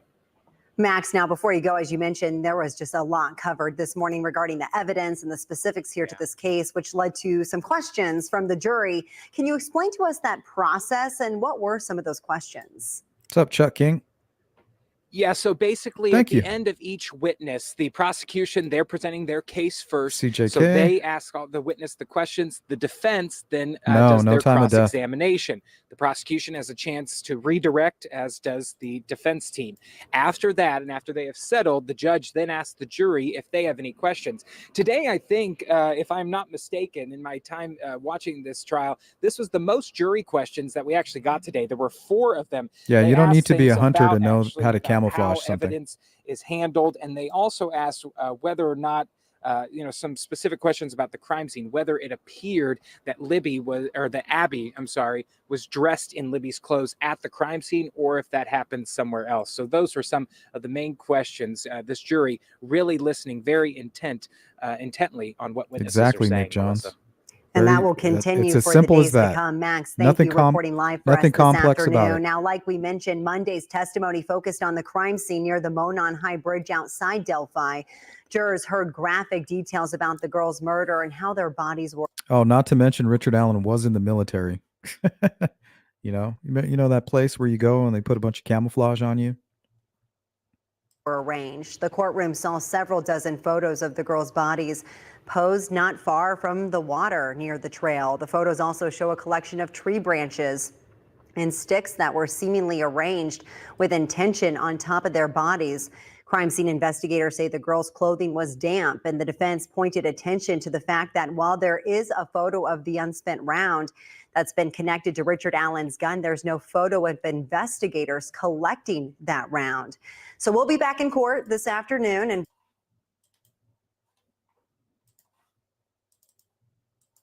Okay, so let's talk a little bit about this confession here. So this is a recreation. I think Fox 59 put this out first. Remember, they're not allowed to photograph the exhibits, but they were allowed to see them and take notes.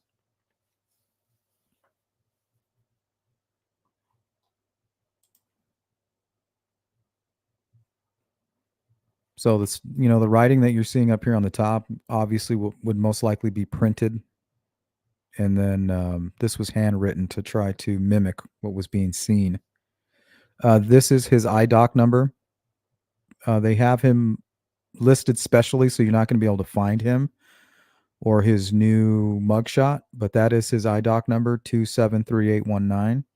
I have verified that.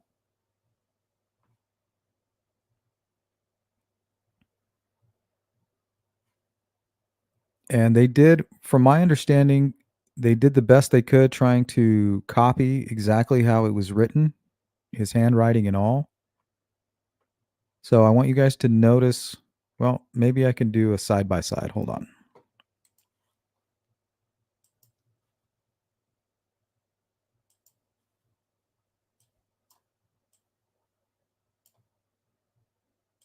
Maybe that'll work a little better.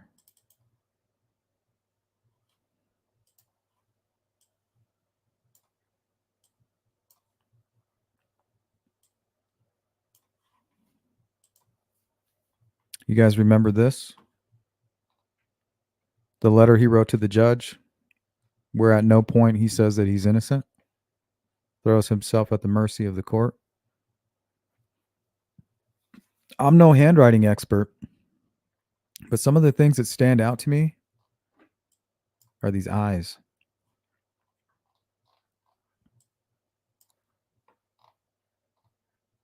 I don't know what that means. Why are they so big like that? I've never seen anybody write like that. I? Is it like I as in him? Like me? I? Maybe somebody that knows a little bit more about that can explain it.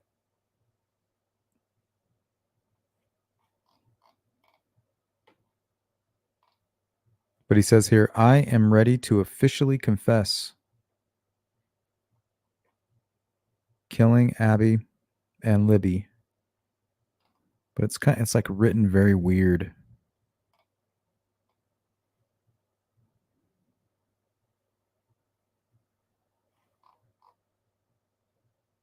And that's not his usual, doesn't appear to be his normal signature.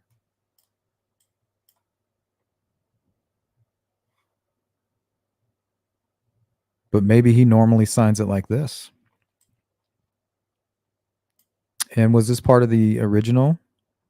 You know, like how it's kind of messed up here.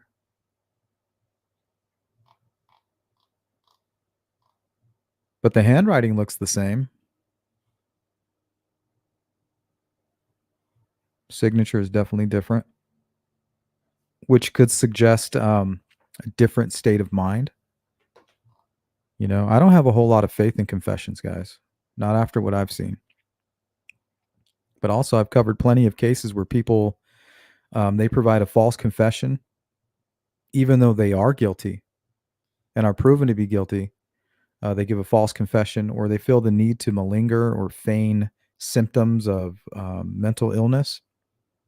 And then the judge knows that they're feigning and malingering, but still puts down a ruling of insanity. So the human nature is really strange. I call it the largest variable, right, of any case. And that goes for any human being involved.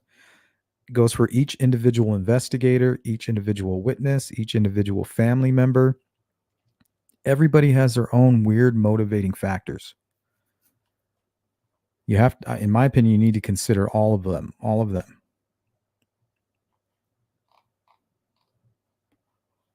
So not sure what that means, if anything at all, but notice the eyes.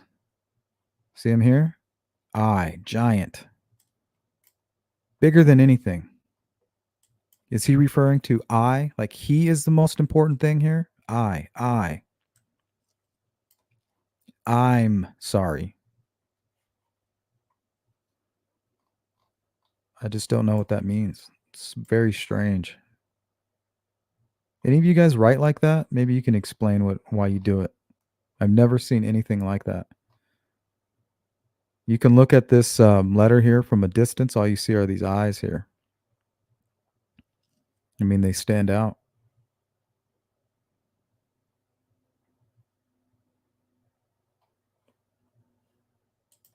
Not sure what it means. Maybe it doesn't mean anything. But I mean, who the hell writes their eyes that big? Like everything is normal.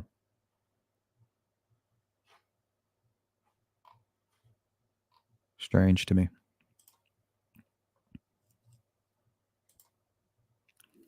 Nicely Done says, I think he placed the sticks to camouflage the girls. I was picking leaves yesterday.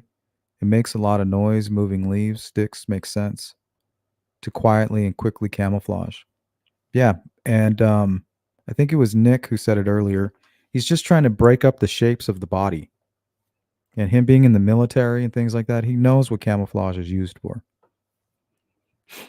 And I mean, you don't need to be in the military to know that.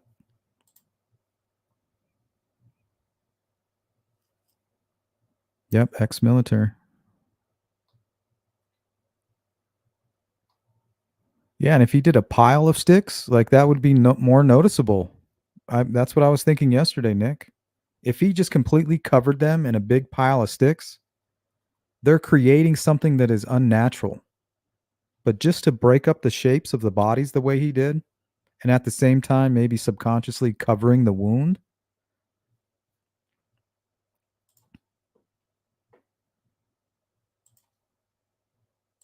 Hey, Kitty Wombalista, what's up? Think camouflage and being interrupted and covering his doings. That's what he's doing, countermeasures. It's an undoing. Exactly. Not to mention the story that we're being told is he's being interrupted. Right? He, for whatever reason, he felt the need to redress Abby.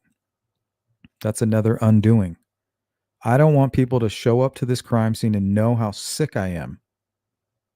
And I think he wanted to do the same thing for Libby. He wanted to redress her. But he wasn't going back out in that water, out in the open, to gather that clothing. Or maybe he was in the process of doing that. And that's when old Brad Weber comes driving up that private drive.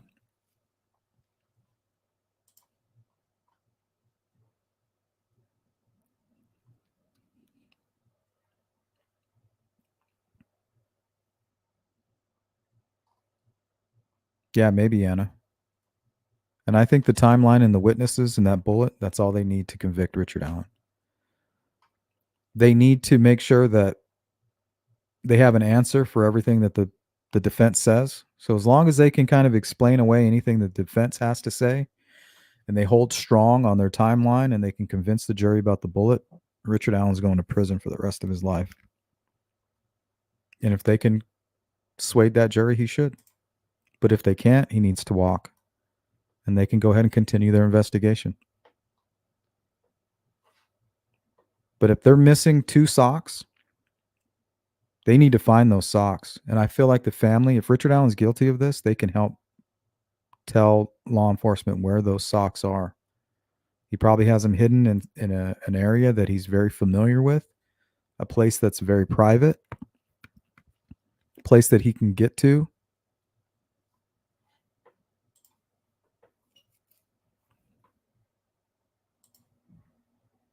I hope they're not done looking.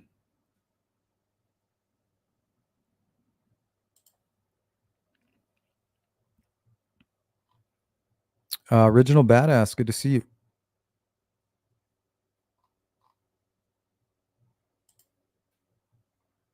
See, I keep hearing that. Why no fingernail? See, you're reading stuff on Twitter and taking it as fact. They've swabbed the fingers and the hands of both victims.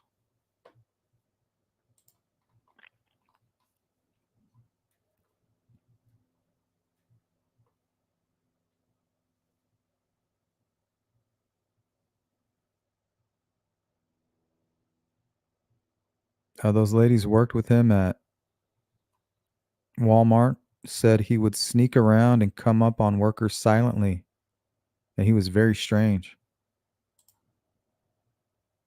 Stephanie, Richard Allen gave a real confession, then made a bunch of false ones to cover up. Yep. And that goes to the profile. Of course, like I say, guys, it's amateur hour with my profiles, but that's what I'm seeing. I'm seeing these patterns of this, a lot of countermeasures, proactive behavior, very disorganized, and then picking up the pieces afterward, kind of like this crime. So he's feeling the pressure, confesses. That's going to be a release for him.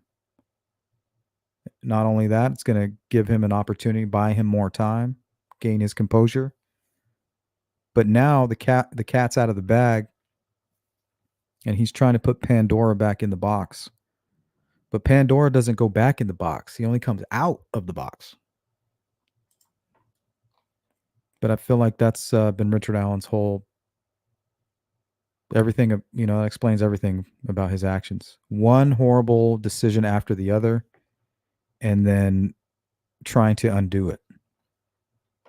He made a bad decision to go to those trails that day, made a bad decision to attack those girls, made another bad decision to kill them, to cover up what he's done, another bad decision trying to conceal his motivation,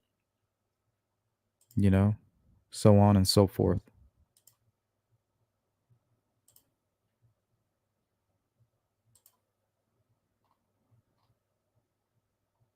Hey, True Crime Web. What's up, Steve? It says, in my opinion, I believe the sticks have significance to the offender. In my testing, I spent as much time gathering sticks as I did bunching leaves near the mannequins and camouflaging the mannequins. What do you think they mean?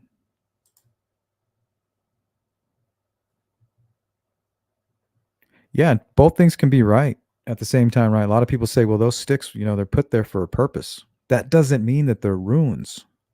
I think that's what Steve's trying to say. Maybe they were put there for a purpose, but it doesn't make it some type of Odinism ritual. But yeah, it could be something specific or ritualistic to the killer. I think I'm reading that correctly, Steve.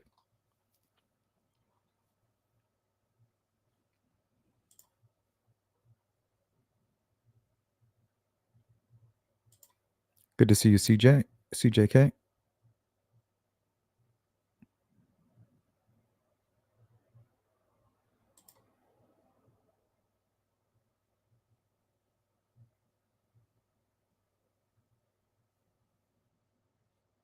Yeah, this looks really strange. If they did an accurate representation of what they were seeing, very weird. Like he's not really using the lines. He's doing something over here on the side. Everything is like large. It's not in between the lines. He didn't put his name. Everything's kind of going over and out.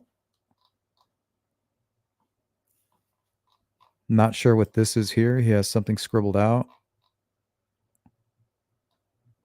Maybe this is by whoever received it.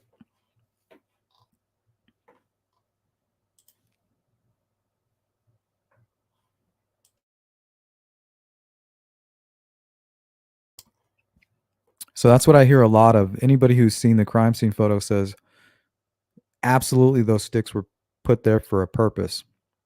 And then they want to jump from that all the way to runes, but yet they can't tell us what rune it is, right?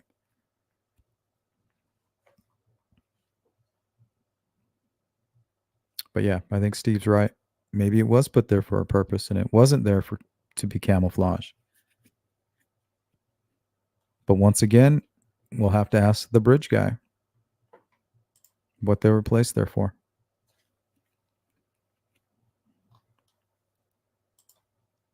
I've seen a few cases where that happens. Some of the cases that I did see, Queen, they had a relationship with these people. They wanted to give them back some dignity. But to me, it's an undoing. The same thing that motivated him to kill the girls was to conceal the motivation, right? He doesn't want the world. He let his monster out, Dr. Jekyll let out his Hyde. Now he's got to put him back. Doesn't want anybody to know about him. How do I do that? Well, I need to undo what I did. The girls are naked not because of a ritual. They're naked because of a sexual assault. Or, some kind of sexually motivated ritual fantasy.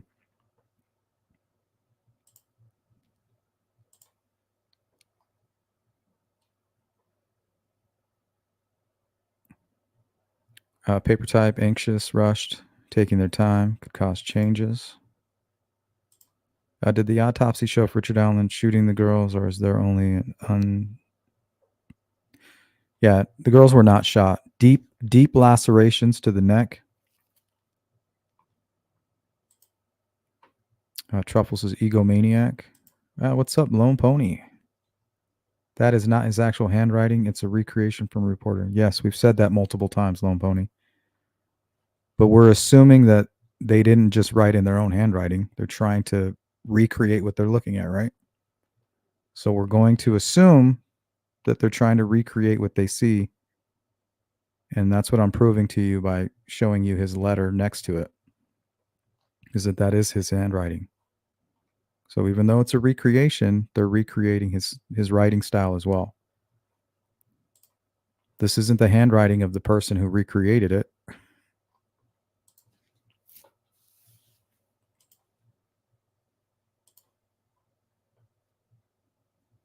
Lorraine says, I never realized the jurors were allowed to ask questions during a trial. Yep. After the witness is done talking, Then they can kind of give their questions. Once they're done with their testimony, then they'll be able to ask the questions.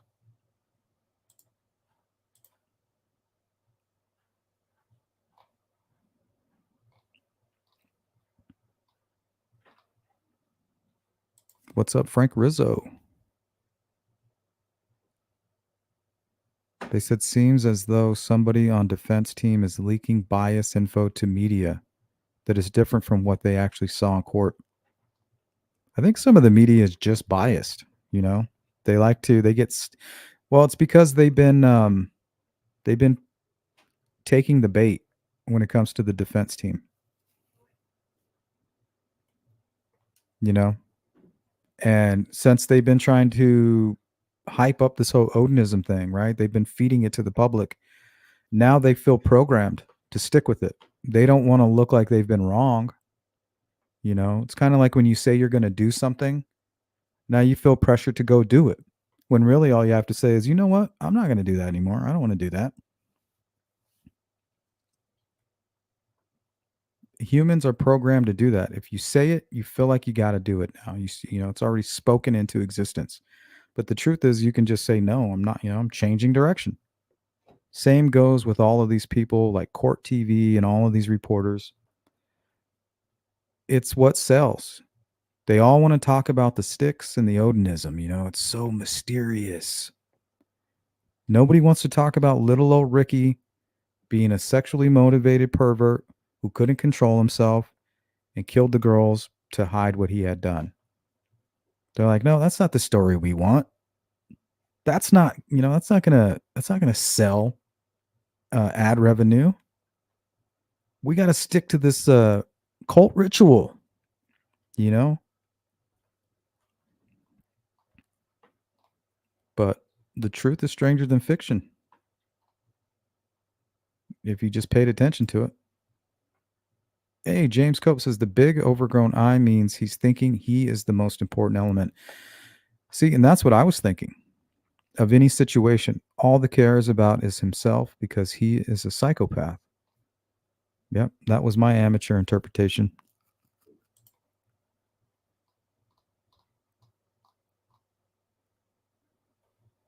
Sherry Wilson, Dr. Kaur said in testimony that the younger girl bites her nails and there was nothing to clip on her.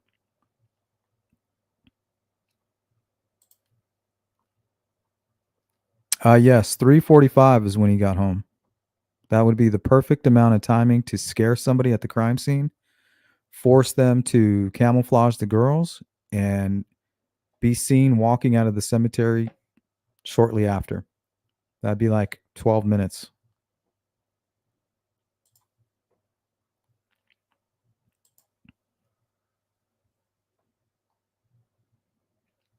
Me too, Stacy. I feel like Richard Allen has those socks, and I think that the family might be able to help. Not that they know Richard Allen was guilty or anything, but they might know of a location where he would have hidden, you know, certain items. I think it's important that they keep looking for those. Baywatcher, welcome in. Sleuth, putting on jeans can be hard. I imagine it is more difficult to dress a deceased person and also not leave anything behind. Yep. And like I gave you guys my theory yesterday, I feel like Abby may have assisted, but also those jeans were made for, those are Libby's jeans. They're much larger compared to what Abby normally would have worn. So they wouldn't have been tight. But yeah, either way, whether they're tight or not, I think it's going to be difficult. But once again, Richard Allen was motivated to conceal what he had done. So I feel like he's motivated to undo this. And if he leaves two naked victims there, everybody's going to know his motivation. They're going to know he's a sick pervert. Allegedly.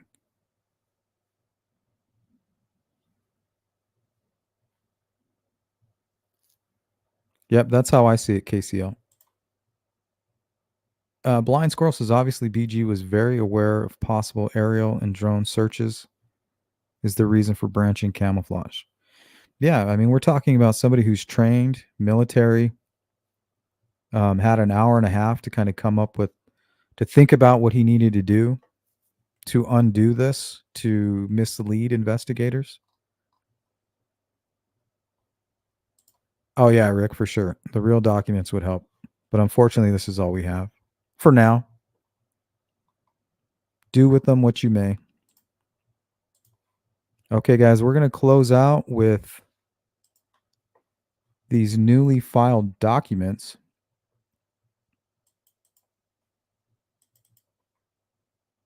So it looks like the defense has abandoned their timeline and they're grasping to the Odinism because they know that's going to make, either this is for the appeal process, which is going to be an extremely hard uphill battle for them anyway, will most likely be denied, or they're panicked.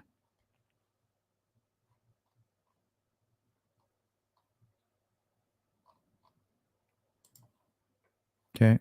Give me a second, guys. I got to go check on something. Give me like 30 seconds.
All right. So let's catch up on the chat real quick.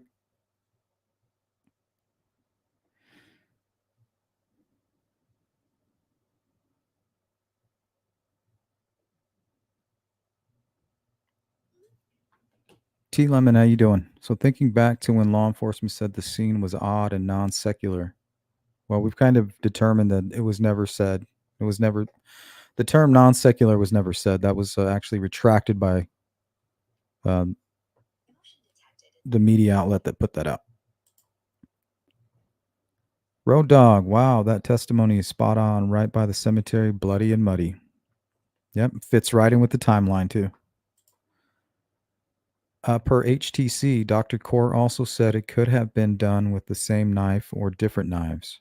Abby had one deep cut that was 2 inches. Libby had multiple deep wounds. Yep, and that kind of goes with my theory.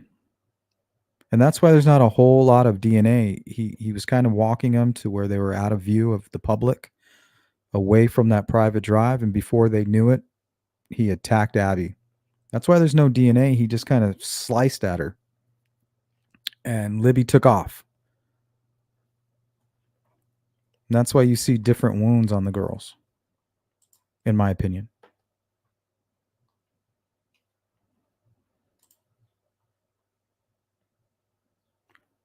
Queen of Osine, where can I find this list? I can't remember where I got that. But if you want to screenshot it, I could put it back up for you. Yep, exactly, Silas.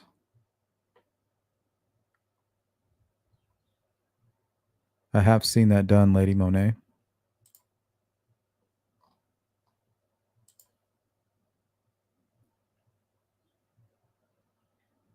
or lucky. Yep, undoing. I don't know if he was ashamed or just didn't want, I feel like his protector is his wife. She's taking care of him. He doesn't want to upset her.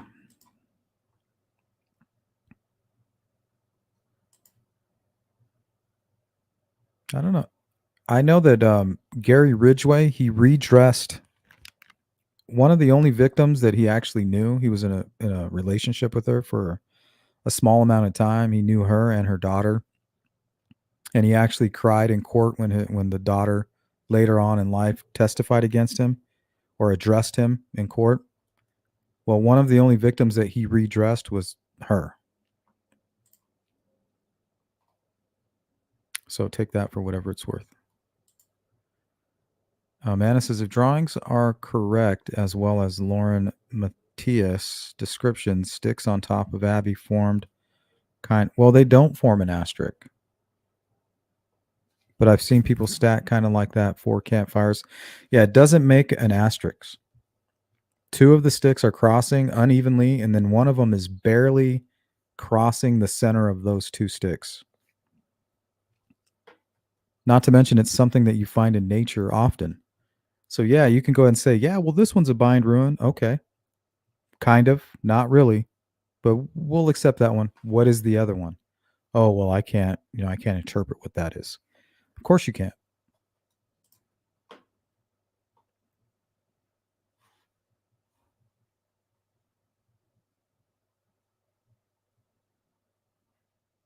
Yeah, apparently it was a sexual assault, KCL. That's what he told Dr. Walla.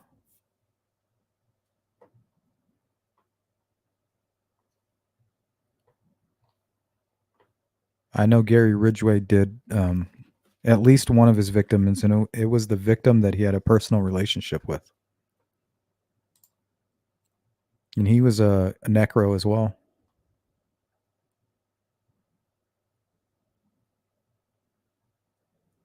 Yeah, it could be Lady Monet. Utility or something like that. Something a little bit deeper.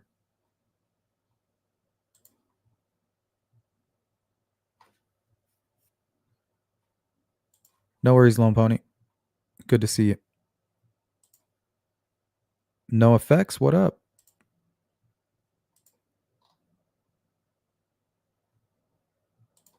Ashley said they did that in Gannon's trial too. Yeah, that one was a mess. What a mess.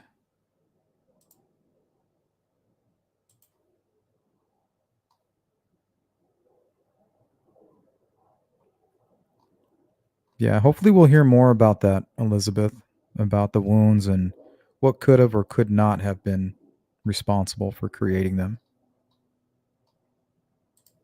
Darlene, he said he was having a party in his head, and Marv, Greeno are saying laughing, smiling during pics. So I'm questioning, should I trust? Are they so biased they are seeing it in their heads? Possibly, Darlene. That's the only report I heard of him laughing and smiling.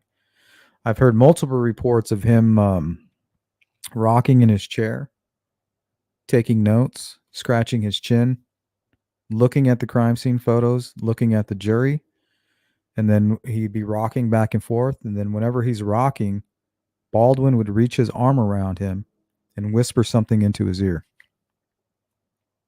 And I don't think it's sweet nothings. I think it's some coaching.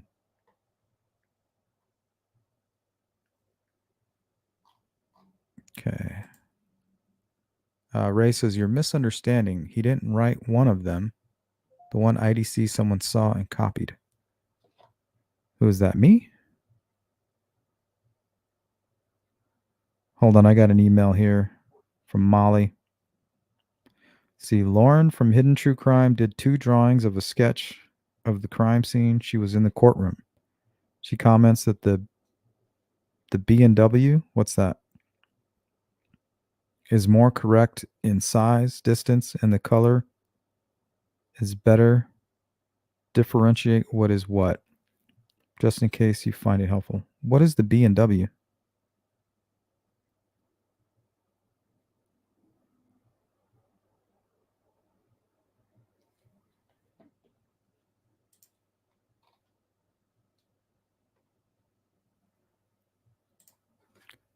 Original Badass. Sleuth, the confession paper is a projection of Richard's thoughts, in my opinion. Unorganized, choppy, in pieces like a puzzle.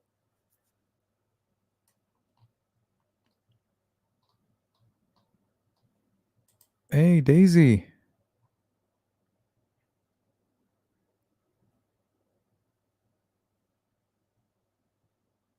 Oh, yeah, that's a given. We've already known that, Daisy. I was never confused about that, and I don't think he ever tried to hide that. Nakia Schultz, it's also difficult to get wet pants on. Yeah, I would agree with that. And they did say the ground did not look like it was disturbed underneath. So that kind of makes you kind of lean more toward the fact that maybe Abby had put on her own clothes. Or, we don't know. Like I said, only Richard Allen or the killer is going to be able to explain exactly how that happened. Yeah, you have bobbing, and then two others put smiling with bobbing. It wasn't the attorneys or media, but they tend to leave emotion out of reporting. I did hear he was emotionless too, as the only person that didn't have emotion on his face. But I've also heard that typically that the defense will coach you on that. It's like really the only safe thing to do is to have no emotion. Because if you start to cry or you start to react, it can be interpreted as guilt. So, but at the same time, in my opinion, if you're not guilty as a father, even if you just saw the crime scene photos the day before, how do you not react in that courtroom? Even if you're innocent, it's going to be extremely disturbing to you.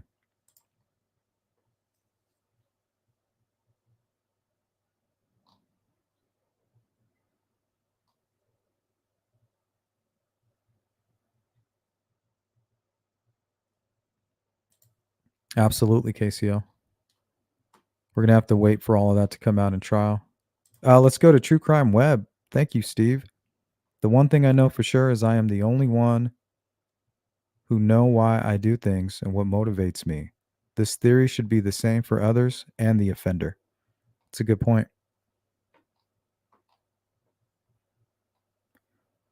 But then again, that statement could put profilers out of work.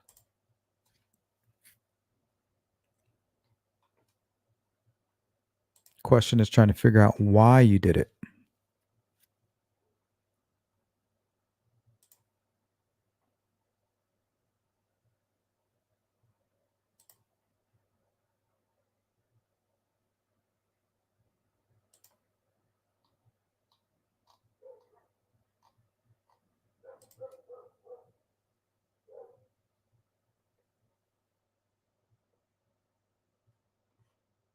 Yeah, we've often speculated maybe he was under the influence. I still believe he was. Okay, let's read these documents here. So these were dated, shared with me by one of my members on the members only Discord. We can see here that they were filed today, Eastern Time, 8:50 a.m. Titled Motion to Admit Evidence of Odinism, Norse Paganism, Ritualistic Killing.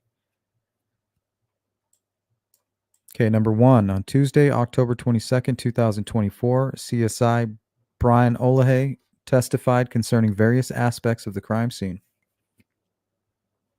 During his testimony, CSI Olahay indicated that the sticks covering the girls was an attempt by the killer to conceal the girls' bodies. I agree with that. Camouflage. On September 18th, 2023, the defense filed its first Frank's memorandum in which the defense laid out in painstaking detail the various pieces of evidence that provide support for the theory that the crime scene contains various signatures related to Odinism or Norse paganism. Once again, I just don't see how that eliminates Richard Allen. You know, if you think it's Odinism, tell me how Richard Allen didn't do that. On August 1st, 2024, the defense provided the testimony of Dr. Dawn Perlmutter to the court. This is Dawn here.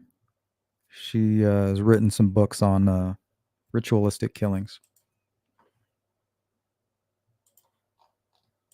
Dr. Perlmutter provided her CV and testimony at said hearing.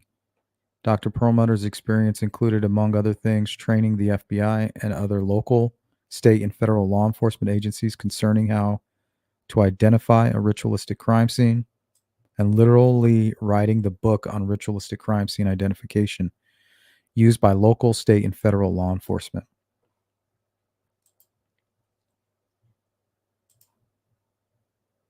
Kiwi, do you remember it being said that he considered ending his family's lives? I do remember hearing that as part of one of his confessions. But we've heard a lot of stuff.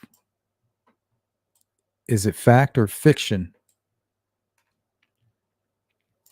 After reviewing the crime scene photographs and other reports and documentation, Dr. Perlmutter's testimony included her assessment that the sticks on the bodies, F-tree, and other aspects of the crime scene were textbook signs of a ritualistic murder related to Odinism, Norse paganism, including using sticks and blood on the tree to form runes and bind runes. So she was able to once again decipher the sticks on Abby, because there were just 3 sticks crossed, and they weren't even crossed equally. But yet she had no interpretation, or she was unable to decipher the rune that was over Libby. Right? How convenient, in my opinion. Dr. Perlmutter's belief did not come out of left field as law enforcement began investigating the Odinism, Norse paganism angle as early as 2 days after the girls were found, and law enforcement continued investigating the Odin Norse paganism angle until the death of law enforcement officer Greg Ferenczi in 2021. The state of Indiana has provided its explanation of what the sticks represent. Concealment of the bodies, and Richard Allen has a Sixth Amendment right to offer the jury his alternative theory as to the reason the sticks are aligned and arranged in the manner in which they are arranged. And I agree with that. As long as he's not pointing at third-party suspects, I think they should be able to have that conversation. Because it could easily point right back to him, right? Denial of this opportunity to present to the jury all alternative explanations would leave the jury with only one explanation, the explanation provided by the state of Indiana. Additionally, the sticks on the ground appear to be arranged in a pattern, arrangement, or at minimum using a person's own eyeballs. Common sense, logic, and reason could cause a reasonable person to believe that the sticks were formed into some pattern, arrangement, and weren't being used to conceal the bodies. So this goes back to what Steve, who is a trained professional with CSI and homicide investigator, just because they're not being used as concealment, and let's say they're correct, and that it was formed into some pattern or arrangement, doesn't, in my opinion, doesn't make it a ruin. It could be personal to the perpetrator. Therefore, it could or would be confusing to a juror who might think that the arrangements of the sticks was intentionally placed in a certain arrangement on the bodies, but then those jurors aren't being provided with an explanation for the way the sticks are placed on the bodies in a certain arrangement. Okay, so this to me is kind of like the defense. They want their cake and eat it too, right? They want to play the videos and they want to play the audio, and they want the jury to decide, what is being heard and what is being said. But they don't want to show the crime scene photos and let them make their own determination. Evidence of Norse paganism, Odinism would therefore assist the trier of fact and alleviate confusion for the jurors. Okay, so you want to go ahead and inject and tell them what they are without being concise. So Additionally, it has been learned at the August 1st, 2024 hearing that the blood found on the F tree resulted in the state of Indiana retaining a blood spatter expert more than 7 years after the murders. Okay, this is misleading. So they already had somebody look at it, but they also hired an expert. Once they attacked it, but they had already determined that it was a palm print. So both things can be true, but the defense needs to be really careful on how they're misleading the jury, in my opinion. I feel like if I was sitting on that juror and you're jerking my chain like that, you're going to lose my trust. Being able to provide evidence to the jury that Odinism, Norse paganism, as an alternative explanation of the Styx arrangement on the girls' bodies, including the testimony of Dr. Perlmutter, would offer the following: a rebuttal to the state of Indiana's explanation of why the Styx appear the way that they appear, consistent with the 6th and 14th Amendment to the United States Constitution, a rebuttal as to the state of Indiana's blood spatter expert, an alternative explanation to any confused juror who believed the sticks and blood on the tree weren't used for concealing the bodies, but rather believes that the sticks were arranged by a Norse paganist, Odinist, as part of a ritual. Defendant files his motion currently in part for purposes of ruling in anticipation of the need to contact our witnesses in the event that the court reverses his ruling.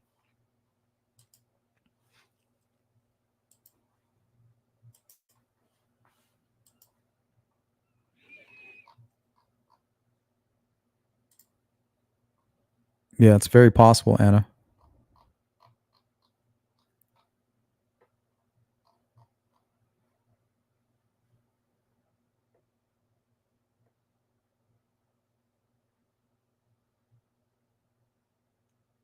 All right.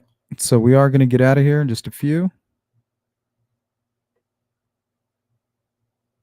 Says here what was learned today. This is coming from Fox 59 and their representative inside the courtroom. Sexual assault tests were done.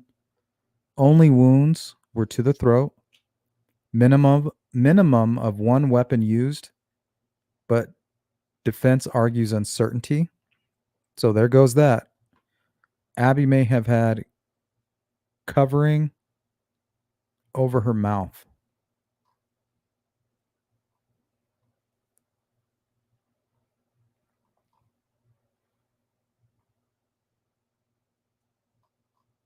Okay, we're going to catch up on the chat, guys, and then we'll get out of here. So if there's anything you want me to bring up during the recap for tomorrow's coverage, shoot me an email at sleuthintuition.com.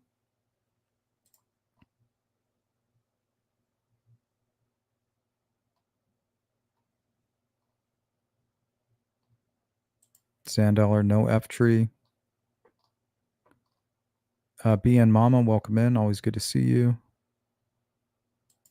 Yep, that's true.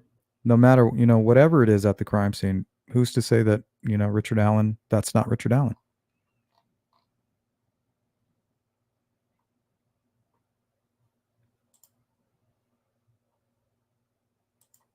Thank you, She Warrior. Kiwi Bridget for the super sticker. Joni for the super sticker. Carrie. Cindy for the super chat. Shane, thank you so much. Let's welcome Sharon to the Sleuth Crew. And a special thanks to all of my members out there, all of you mods, and all of you who have been donating to my Cash App and to my Venmo. You guys rock. You guys are really making this possible for me to be here. And hopefully you can turn a sabbatical into a new path for me. That is yet to be determined.